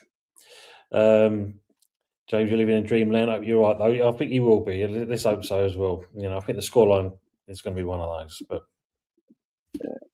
no, you're welcome to come along as well, Rich. All the ends. Frog's going with 1-1. Depends which attitude turns up. I think James already said this before as well. Trosh is going for a 1-1 scoreline as well. Both will respect the point, and that's not a bad shout when you think of it like that. Yeah. Respect the point. Fucking these buzzwords. I hate that. So do I, mate. So do I. You know what I mean? Buzzwords. You know what I mean? And embrace the ball, respect the ball, respect the point. You know what I mean? No. That's Chelsea players, mate, that do that. The game is it's not the game we remember, is it? The game's finished. It sounds like we're going on a pub crawl. Then that sounds good for me. If you've got more than one pub, we're going all of them. Let me ask you, Tone. All right, are you enjoying YouTube again, or not? I'm always. I mean, look, it's full well, mate. It has its moments, and funny enough, I was saying to Jay, and I will say it on here because at the end of the day, fortunate enough, people like Budgie, yourself especially, and obviously Jay as well. When you look at it as a West Ham family, as we're supposed to be united and stuff like this. How many times are you trying to do something with another West Ham channel and that, and you get a lot of rebuffs, whereas you look at people like Arsenal, as much as we can't stand kind of thing. When it comes down to YouTube things, they help each other out with no foul, no qualms, no questions. Yeah, what do you need to do? No problems at all. I'll help you out. Yeah, no. When you can't do it from this side, man, I'll tell you what, that's so true, man. One day, you go. Nah, it's so true. That is so true. And I done a video the other day for my members because I'm thinking about shutting E20 down at the end of the season. And I've been thinking about it for a while. I've been thinking about shutting it down because Mrs. wants to have a kid and all that. And I'm thinking, is this really worth it? Do you know what I mean? It's very hard. And I do fucking hell, Tony. You just took the words out my mouth. Exactly what I said on the video is I see other clubs, they all help each other out. And what it is with me, I like to champion the artist. That's what I do. Right? People want to come to me. They come and have their say. I promote them. Fucking channel. Where you from? Yeah. Go and subscribe to the channel. You don't get that in the West Ham community. A lot of egos in this game, and there's a lot of people that will stitch you up. And what it is, they all help each other out, but it's very clicky. And I don't like clicks. That's one thing with me. I'm a sort of person. I don't roll with other people. I roll my own. And you're so right there, mate. It really is. It's a shame. But someone told me this a long time ago. They really did. They said, Jay, you think there's a West Ham family, you can be very much mistaken, son. And I was naive. I was like, yeah, no, it's about West Ham family. I mean, Claret and Blue Army and all that. And when you sort of go into it in the YouTube game, as I say, I respect any geezer who does it, because when you're putting your boat race in front of the camera, you're up on offer. Do you know what I mean? But completely agree with you, Tom. True. Let me just ask. Usual, I'm sure you said you was in the George having a pint. That's why we've decided it was the George. You don't know where the George is. That's great. We're going to go to Chislehurst and try to find Usual. Bloody hell, man. Yeah, great. Yeah. Ryan's saying you'll be massively missed, though, James, if you do kind of shut down kind of thing. And put it this way, James, if you are ever having a kid with Mrs. and that, don't do it live on YouTube. Might get a few subscribers like that, thank me. Yeah, if I get some pervert from fucking out of fucking Mongolia or somewhere. I mean, well, I was going to say the or Sullivan, or Sullivan. I was going to say, Sullivan. Don't want to say too much. GP saying West Ham fans treat other West Ham fans worse than Millwall fans treat West Ham nice. True. It is true, mate. It's true of some, not all. Yeah. Twats in every fan base. I told you this, Tone. The only reason I started that West Ham channel is because I had experience of working on a big West Ham channel, and I can tell you this, mate. There is a West Ham family. It's just it's very hard to find them online on these West Ham channels. I would strongly say that everyone on here right now, I'd be comfortable. I know if I met yous, you'd be just as you are here right now, and I can tell you firsthand that ain't the fucking case for people, for everyone on this. And that for me, it actually stained. I told you this, Tone. It stained everything about West Ham for me getting involved. But then it was like, no, fuck that. I'm not going to be like that. Like I'm all right with how I am normally on camera as well. No one has to like me. I don't give a fuck. But at the end of the day, I would stand with any other West Ham fan, no matter what their opinion was. I wouldn't belittle them. I wouldn't dismiss them. I wouldn't talk shit about them or any of that stuff.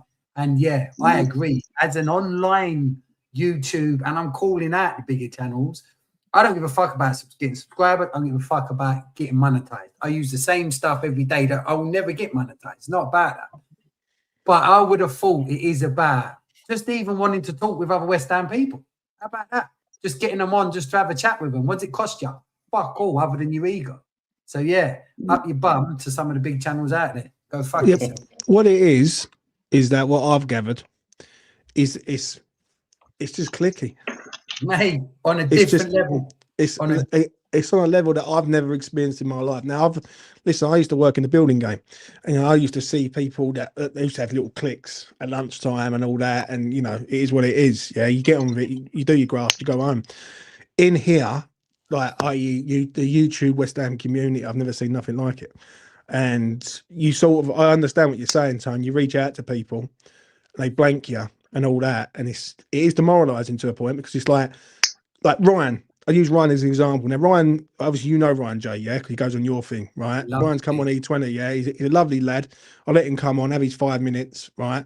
The more he gets confident in doing that, right, the longer I give him, because you know what, he needs to learn now to sort of come across in like rapid spaces. Do you know what I'm saying? But he's a good lad, yeah.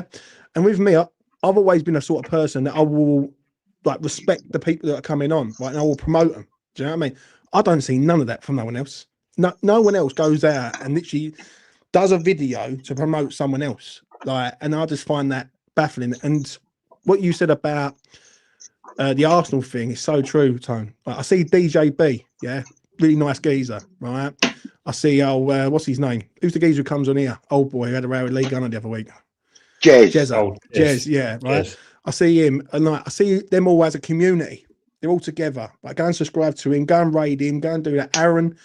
These are all lads who are doing the game. They understand what they're doing, and they help each other out to build their platforms up, right? Yep. With West Ham, it's like if I start building my platform up, they start getting fucking jealous, and I'm thinking, I'm thinking, nah.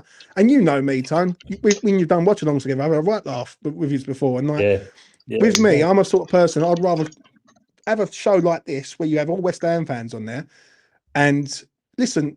Debate is good because more voices and more opinions are always good for the soul. Like if everyone's a fucking nodding dog, no one's going to watch it, are they? So But what true. It is, I mean, look. It is sad. That's what I'm going to say. It's very sad. Yeah. Which is what we're saying there. Just do your own thing and enjoy it and ignore the dissenter, and that's the thing. Absolutely agree on that. Oh, it's the Gordon. Decades, per usual. Go for. Let's just do the last comments and we'll wrap it up. Watch various West Ham channels and try to support each other, and that's what you've got to do, Rich. Yeah. You could be with the guys with G to start there. Gary saying, great show, very entertaining. Come on, you irons. Thank you very much as well. Thank you, Gary. Excuse me, Ryan. So me and Nan only got involved this season, Jay. Shout out to Nana Jan and Ryan. They're amazing. Yeah, absolutely. And obviously, yeah, well said, Jay. My desk raised tonight, seeing Tony and Jay. Thank you very much, GP. Much appreciated. So, is the Bloody Gordon a good venue for a takeover? That's the question, Brendan, isn't it? Appreciate it, mate. By a millimetre, GP. Wow. While I'm going through this, Budgie, you would like to shout at your channel and obviously where people can find it as always. Thank you very much. Yeah. So, as always, you can find me on a Wednesday night on West Ham Network with the Old School Hammers, me and my old pal Kieran. Tuesdays, doing quite a few bits with the Bowling Lounge. So you can find me there some Tuesdays. And obviously, we have now returned here for the West Ham Review on a Thursday night. So that's where you can find me. And some of my old stuff on Green Street Elites as well. And there's going to be new stuff coming up on there soon. So thank you, mate. Thank you, mate. Yeah. Jay, yourself? That West Ham channel. Thank you very much for having us on as well, Tone. But yeah, we're on most. I try and do a morning show and shout out to all the co-hosts on West Ham channel. It's not my channel. It's our channel. It's a West Ham channel, and anyone's welcome to come on and have their say on our channel. James? Don't subscribe to E20 Zone TV. Shit. Yeah, if you want to subscribe to E20 Zone TV, come on, mate. You know what I mean? I'm always up for a good laugh. One thing I'm proud of is the show that I made many years ago, like the afterthought, straight after the game. So anyone who's not at the game, they want to come on, the link's in the chat all the time. Come on, have you say. Simple as that. So yeah, peace. No, of course. And usual, yeah, we'll put a poll out by sounds of it because obviously I'm up for drinking anyway. It says so.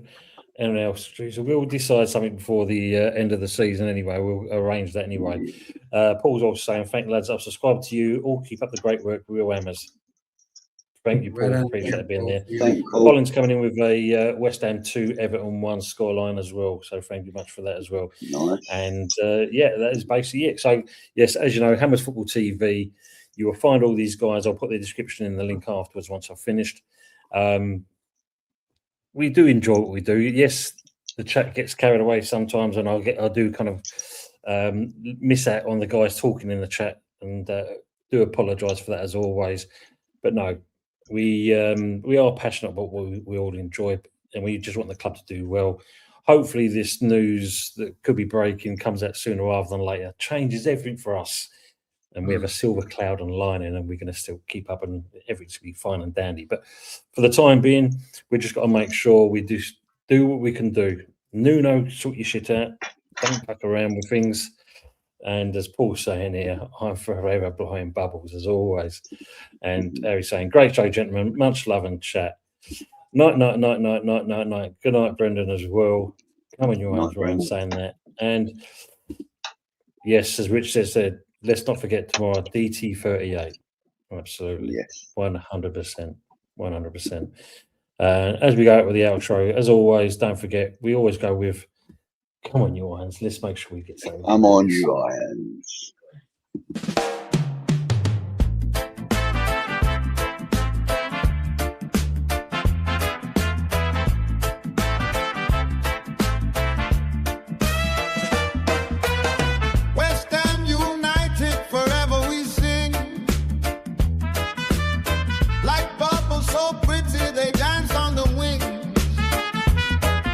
They climb